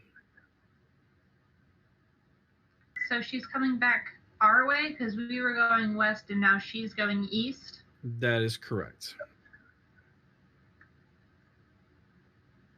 Okay, let me catch you here because you weren't following her path. You were perpendicular to her path whenever you entered into the woods. So you weren't moving behind her, you were moving at a parabolum to her. So you were moving like this. So she is not heading at you now. She is heading away from you. So we would have time to investigate the mound then. Give her some time Because to pass. yeah, because of last night, you know her next stop is the cairn. So Let's go look at a pile of vines, guys.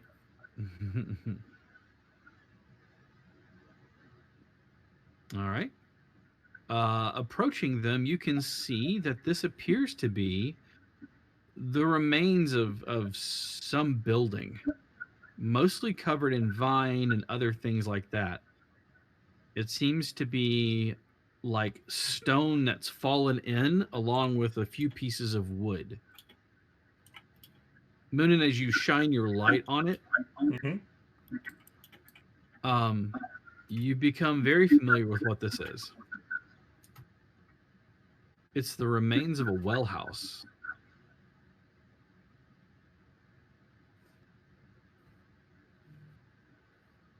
A well house? Yep, like it's For me, so the player.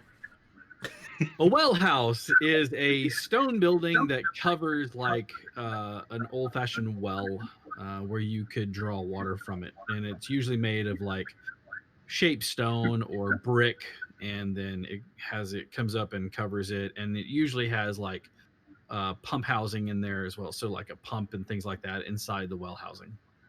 Okay. So basically, it's like a little shed. So.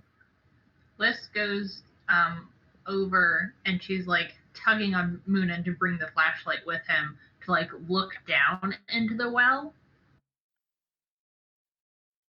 I will point the flashlight down the well. Okay. Shining it into the well, you have to move some of the debris out of the way, and you can finally find the lip of the well that has been like basically fallen in. This one is long dried. The reservoir of water with whatever it was attached to must have collapsed under something.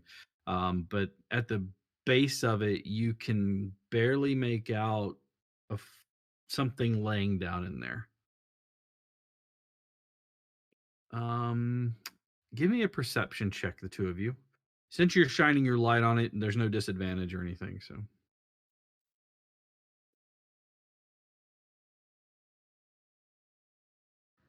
I have 21. This die is so hard to read. That is a 19. Okay. Give me 1 second here.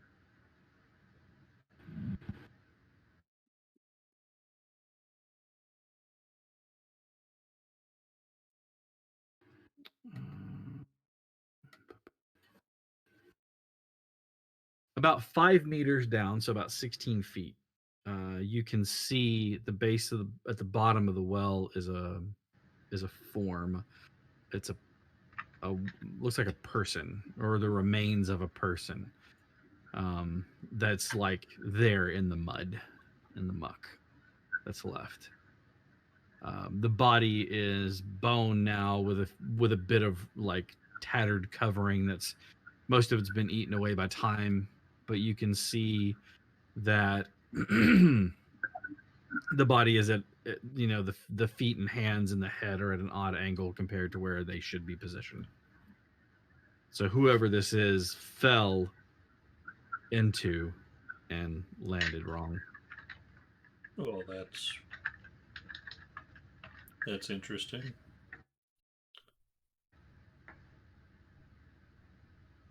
I will point that out to the party. I think I found the body.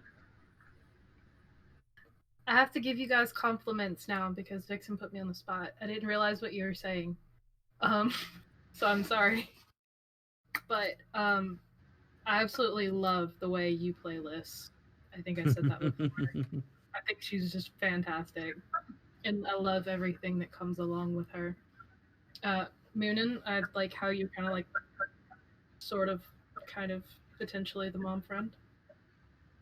You just kind of hang out and let us do our thing. Also, like Moonin brings orange slices and Capri Suns. Is that what you're saying? Pretty much, yeah. Juice in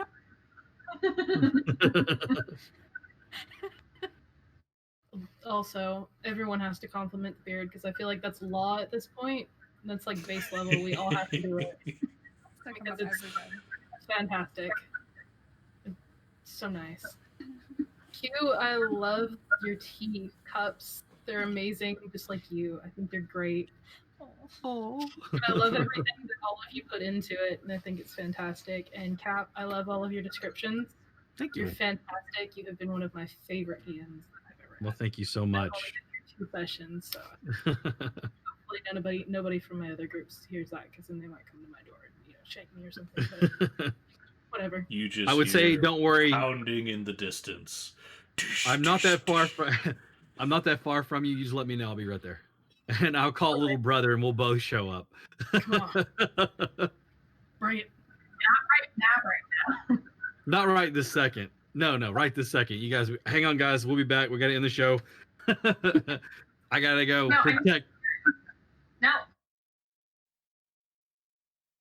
Is she cutting out for anybody else, or is it just me? You're cutting out. You. I heard the word now, and then you did this, and then nothing else came through. Yeah.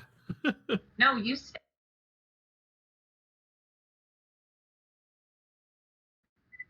Oh. Oh no, I don't know what's going on. It's still not coming through. You need to stay in your house. Oh, I need to stay in my house because I have COVID. I can't leave. That's right. I mean, that's a threat in itself. Don't make me come over there. Evan and 5, you're good. The people attacking me are the ones at risk. That's right. Okay. Sorry for that. Segue done. I love it. Thank you so much. All right. So there you see at the bottom of the well this twisted form.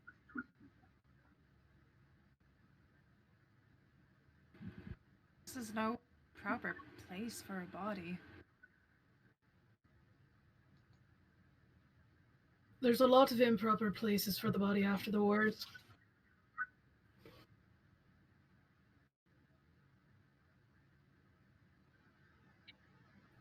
I hate to leave it here.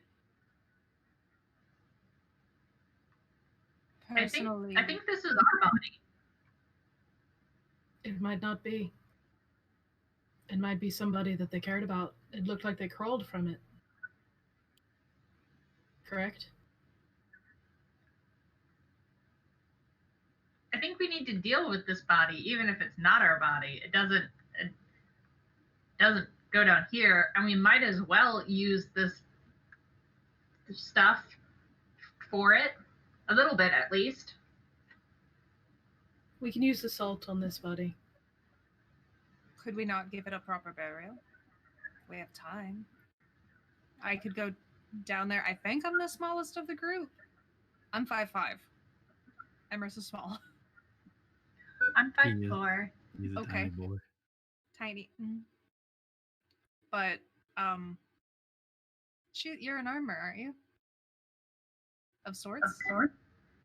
Yes. Scale armor, to be exact. I have no stealth. I probably shouldn't climb things. But I do have a pretty high dex rate, so maybe. Perhaps if she's also mourning this one, could we not give it a proper burial? Would that not maybe help the matter?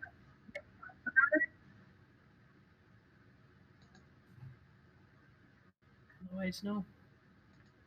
Although, if you do wish to bury the body now instead of following her to see if we can find her, make sure this one is her, we can do that. I'll go find a shovel. We could take it back to the other place that she's mourning.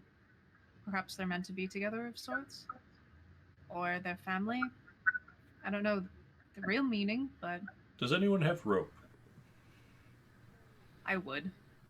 No. Yeah. Can I see that? I'll give it. Yeah, you can have it. Liz hands over her rope as well. How deep is this dry well? 16 feet.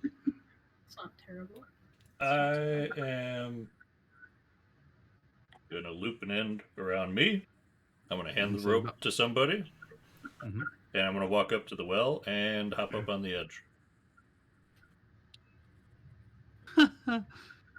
You hand it to somebody and they're just like, what's this? And then all of a sudden the weight and they go, what? You just let go of it. Like, I didn't jump in the well. I hopped up on the ledge. Are you sure you I have do longer that? arms. The width around this is such that it's about probably about 8 feet across. 8 feet So across? you can't quite get your hands on either side, but you know, even then, it's you get the idea that it's probably, even though it's dry, it's gonna be slickery. Yes, that's a word. I actually might have. Hold on, let me just check my stuff because I might actually have something for climbing. Maybe I have pittance. Yes, pitons. Would you rather be lucky, or would you rather be able to possibly save yourself? She asks Moonin nicely, as she has a hand on his shoulder.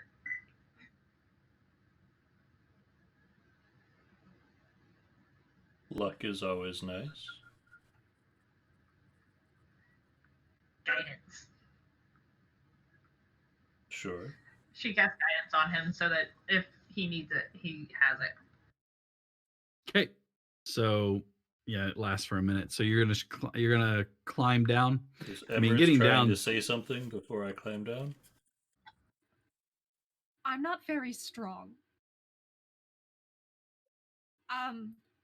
Can the three of us hold up Moonin? Just as a question. I'm not Gej? super heavy. How much does Moonin weigh? Just picture I'm like tying the rope around my waist really nervously. Just Like dragged across. planting your feet and back against a tree, but then you realize you're on the front of the tree facing the way. You're like, wait, that doesn't work. Wait, this is Go how around the- leverage works. This isn't gonna work at all. I would give Moonin the pittance just in case. They'd be useful. They're climbing gear, so. Yeah. Sure. He's like Just an like even hand them to him. 200. Gej will also take a length of this rope and kind of. Isn't Gej pretty strong? Yeah. Eh. He's stronger than average. On a scale of, So he's not a 10. no, on a scale of 0 to 20, he's sitting at a good 12. So, he's a good 12. I like that. I'm at a 10, give or take. You know. About average. This is also at a 10, but if she could have been lower, she probably would have been. I am She is not also at a 10, strong at all. but I'm dexterous. I Yes, was gonna say I'm because also a little dexterous as well. not a strength-based fighter amongst you. I love it. The strongest one is the half-orc cleric, and I'm here for it. This is the most realistic party. Let's go. All right. I hop over the edge. Okay. I think statistically I can manage, but I'm not good at math. I need I'm helping. ha- Okay. Okay. Who's holding rope? That sounds really like a euphemism. But anyways, who's holding the rope? Out of nerves, I've already tied it around me and I'm holding onto it. Okay, so you're anchor, you're holding it. And is Liz helping? No? Okay. So give me an athletics check, please, Gedge, but you'll make it with advantage. Liz is just eating popcorn. She's like, "You're doing great, Well, sweeties." Is if all of you go into the well, somebody needs to be out of the well to make sure that she can go and get more help. I'm really glad you gave me that Well, advantage there's because that changes There's it 3 from people in a well. no, not 14. 14 plus 2, that's what? Math? Hold on. 14 15. plus 1. I lied, 15. Oh, okay. I can't do math. Numbers are bad. That's good. You are successful in holding onto the rope and making him low, or getting as Moonin lowers himself into the well. A very short climb down. You are standing in the bottom. Your feet sink into the muck a bit. You can hear that noise as you do that, of the mud sucking to your boot as you do so. The bones, the remains are that of what appears to be an adult, given the size of them. Very well preserved here. You can see no flesh on the side of it that's exposed. Are you gonna try to pull them out, or what are you gonna do? I'm going to try at least pull them up enough to see what it looks like. Okay. As you do so, of course, there's no tendon or anything else to hold the bones together, so it kind of comes apart. But as you pull pieces, you can see that the part that was stuck in the mud and the muck has been, I will use this term loosely, preserved, but some of it sloughs off, leaving this kind of a sick squelching sound as you pull it from the mud. What little bit you do pull is, there's no eye, that part of it's gone, but you can see face of this, what may have been a woman, given the way the features look, but they're kind of gone mostly. But you can see that it's like, as you pull it off before it sloughs off, apparently this was a woman that fell into this mud. This could be our person. Do you need a bag or something to put that in? You want me to bring all of it up? Yeah, bring all of it up and I'll look at the pelvis because we already decided that it needed a proper burial, but if we think that it's our woman, I'll look at the pelvis and see.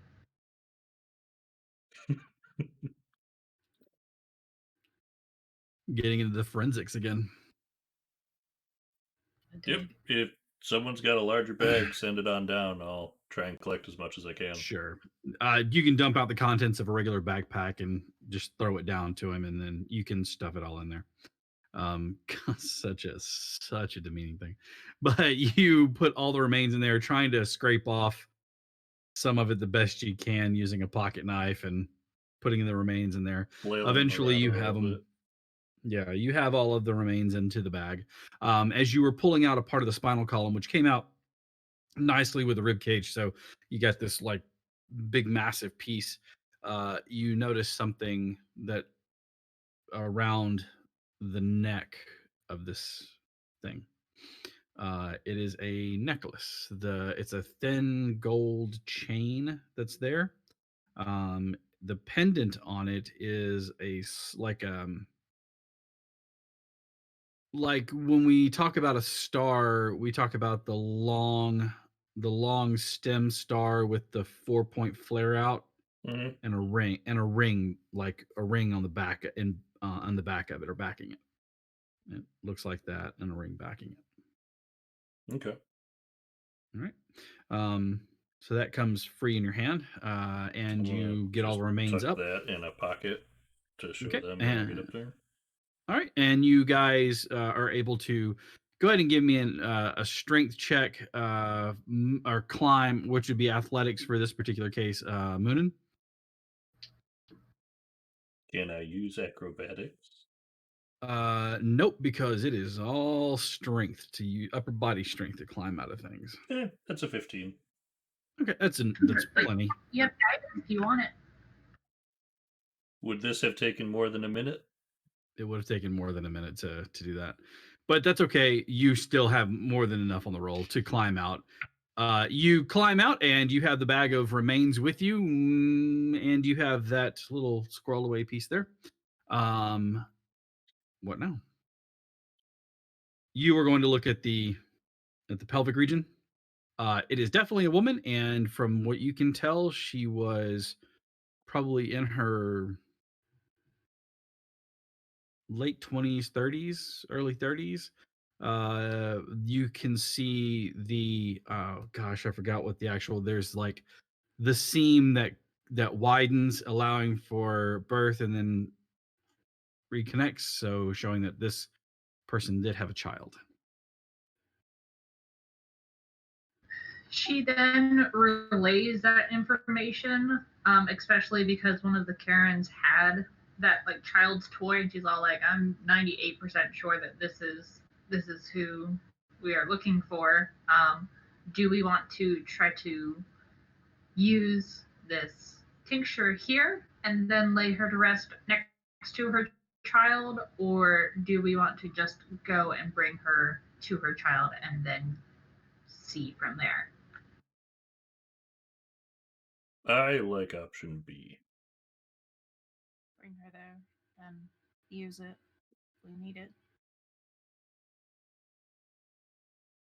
In case it doesn't work, I'd rather not be carrying an armful of bones when it does get mad. If it does get mad. Okay. So heading to the Cairns then. All right. You arrive, and as you get closer, you can hear her crying. The mournful cry of a lost person.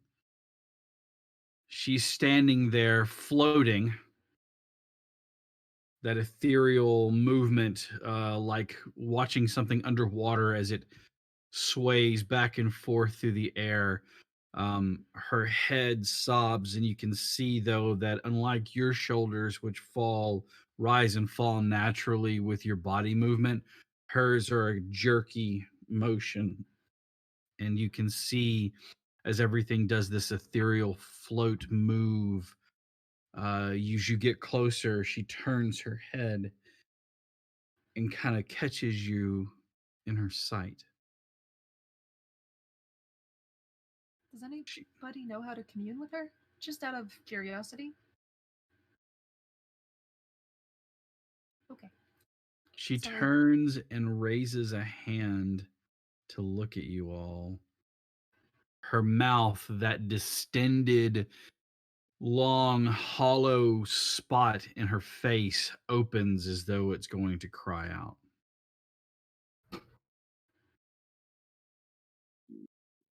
Moonin, what are you doing? Yes. Carrying a bag of bones and a spine. Give me an intelligence check. Just straight int. Just Straight intelligence? Oh Mhm. yeah, +0. That's a 10. um with the knowledge that this is your person, and looking at the cairns, you can see these little trinkets and things. Something is nagging in the back of your head. Something about a trinket. The necklace, maybe? Maybe.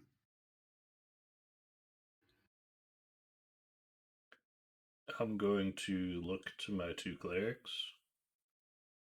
And go, does this mean anything to you? And show them the symbol.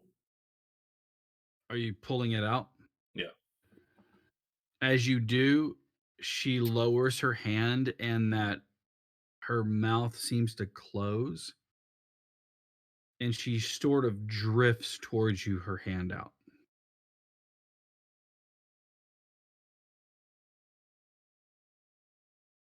Should we give it to her?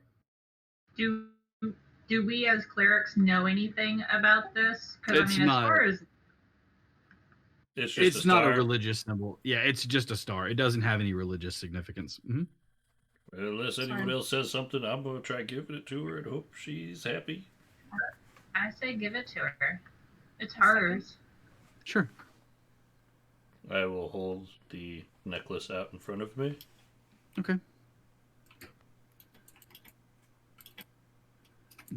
She floats over and she takes it from you, and then kind of clutches it to her, and you hear her. She looks at you, and again, she kind of opens that maw where her mouth should be, this chasm of pain and sorrow, and it doesn't come out as a shrill cry of trying to suck the life out of you, but instead there's just this just mournful, just baleful whispering sound. And she turns back to the cairn and just kind of like stands there at it.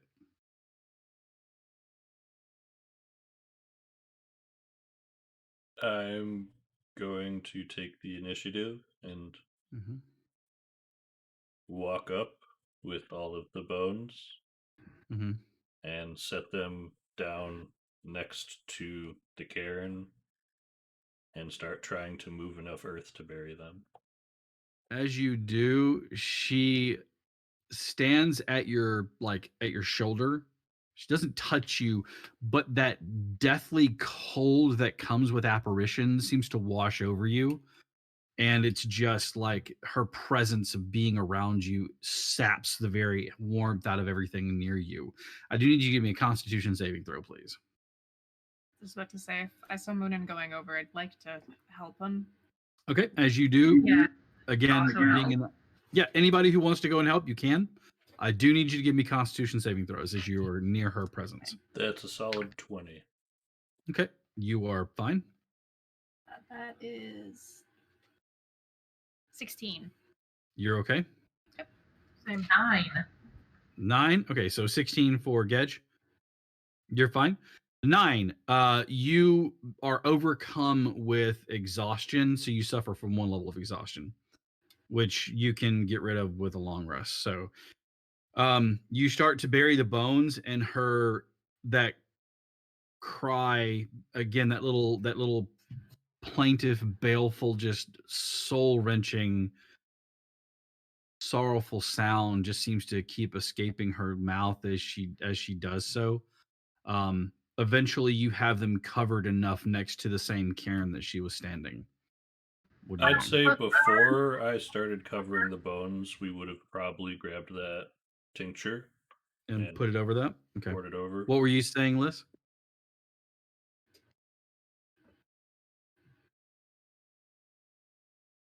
I would have said that we would have at least grabbed the tincture and like shown it to her. Like, does this also need to be part of it? Or like I don't know if we would automatically have put it on or if we just would have been like, look, medicine? So that doesn't mean anything to her. So so it's like, eh? All right, yeah, there's the fantasy. No, the real fantasy is that you get paid a livable wage for work you do. You get 8 hours of actual sleep. um, And yes, dying would technically cure exhaustion. You are 100% correct. So are you going to apply the mixture over the bones? Mm-hmm. Okay. As you do so and you bury them, there is a that feeling of cold ebbs and seems to disappear as you look. The baleful sight of her, this horrific look on her face, that chasm of pain and sorrow is gone. Replaced is the ghost of a not unbecomingly woman. You can see her standing there in what appears to be a simple garb. She mouths something, even though you can't hear her. You understand that she is giving you thanks. Uh, as she does so, she lays the necklace beside the other two items that are there at the cairn before there's just a wind that kind of comes from nowhere and her form is gone. The woods are eerily quiet now. Um, I mean, they're always eerily quiet, but there seem to be even more so at this moment. You kind of look around for a moment and doesn't seem to be anything else.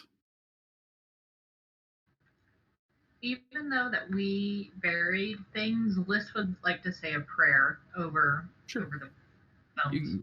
You administer rites, as it were, um, evoking the name of hell to take this soul to the afterworld or afterlife. And then you all make your way back to the tavern, unless there's anything else anybody else would like to do. Throwing yourselves into your beds and getting a decent night's sleep. There are windows in these both of these rooms, right? Mhm. Cool. That won't be a problem then. The next morning, the sun is up, the rooster is out, the smell of coffee and breakfast awaken you from down below. As you make your way there, you do not see a Culm.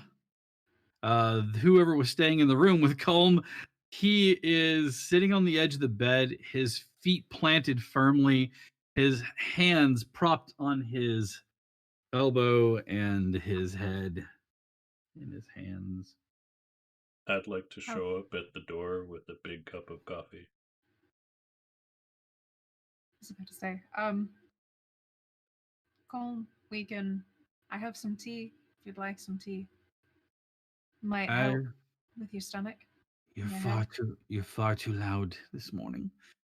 I'm going to need you to be a bit soft. Liz would have given aspirin to Moonin because she knew that he was probably going over there. Yep, I'm going to give a nice loud knock on the door to the room. Just I hate whoever that is. Come. It's okay. You'll be fine. Moon. I'll go. I'm gonna go to the door and be like, Moonin. You're a jerk. Just like hand him out, like, shh. What do you have? What's wrong? I'm going to hand you a cup of coffee and some aspirin. Okay. Thank you. Tell him to drink up and come down for breakfast. We'll be there soon. A full English breakfast for a hangover would be delicious. A full English breakfast would be delicious. Full stop. Yep. Stop. Doesn't even have to be for a hangover, just anytime. Culm takes the stairs one at a time, carefully gripping the handrail as he does so, dressed in his clothes from the night before. He sits down and eats breakfast, asking you for details as to what happened, with which you regale him with the notes of everything. Slippery Slightly are going to reach over there and just barely touch him and cast Lesser Restoration on him. Oh. Oh, that's lovely. Now that's a hangover cure if I've ever seen one. I say I feel better already. I debated for a long time whether or not I should let you ride it out, but decided you'd suffered enough. Remind me to never drink that heavily again, No. unless it's tea. No. Speaking of, You it's were gonna a be hit. tea. You were a hit last night. You just need to learn to hydrate while you're drinking. Right, indeed. So, all the matters at hand are taken care of for this location, and he has the file open, which has the name of the city, Heidelberg, in there. And he is filling out a form and getting all the information, and he closes it. He says, "Well, if we're all done, then we should be able to leave." Um, Tidying up and wrapping up every last thing, he pays the bill. For your stay, as well as any outstanding things that you have. He does present Gej with a new shirt. We had that tailored for you. We knew your size from your uniform and all. Anyways, um, with that, you pack up and head back toward home base. As you arrive back at the library in the small town or in the small place where you're at, uh, he makes his way in. All of you make your way into the library. He passes by the um, the reception desk, and she hands him a note, and along with a folder. She hands him the note and then a folder, and he takes them both, and he just kind of motions us into the main office area of the library. You guys come into this big, tall, floor-to-ceiling library with the desk and the chairs and the tables around it. He sits down. He says, "Well, seems like there's no rest for the weary. It looks like we have our next one in task." And he says, and he starts to open it and flip through. I do have a question for Colm. Yes, I probably would have asked this while we were driving back. sure. Did you truly face off a cavalry with a sword, a pistol, and a flag? No, that's a story for another time. I'll tell you on the way to our next stop. It looks like we're going to France. Is anyone afraid of France? Apparently, there's wild There dogs. is debris everywhere. Yes, although they're not dogs. And he stands up and he starts looking through and he takes down a book, and he walks over and you can see that it is a legend and lore book. He says these are apparently something larger to deal with. If these notes are correct, it looks like we're dealing with a barghest. Hmm. Well, let's get a night's sleep, get you situated, fill out the requisition forms, and here are your payments. And he starts handing you all envelopes that have money in them.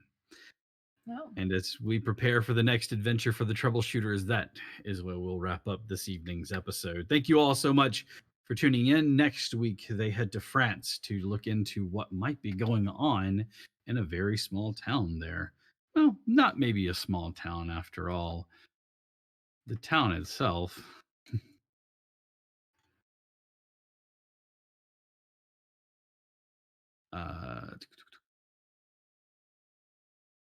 The town itself is called Tarascon, France. And if for those of you who don't know why that has anything to do, because there is a famous, fearsome, legendary dragon of mythological origin named the Tarask. And that is where it's at. A huge thanks to all of my players this evening. So a huge thanks to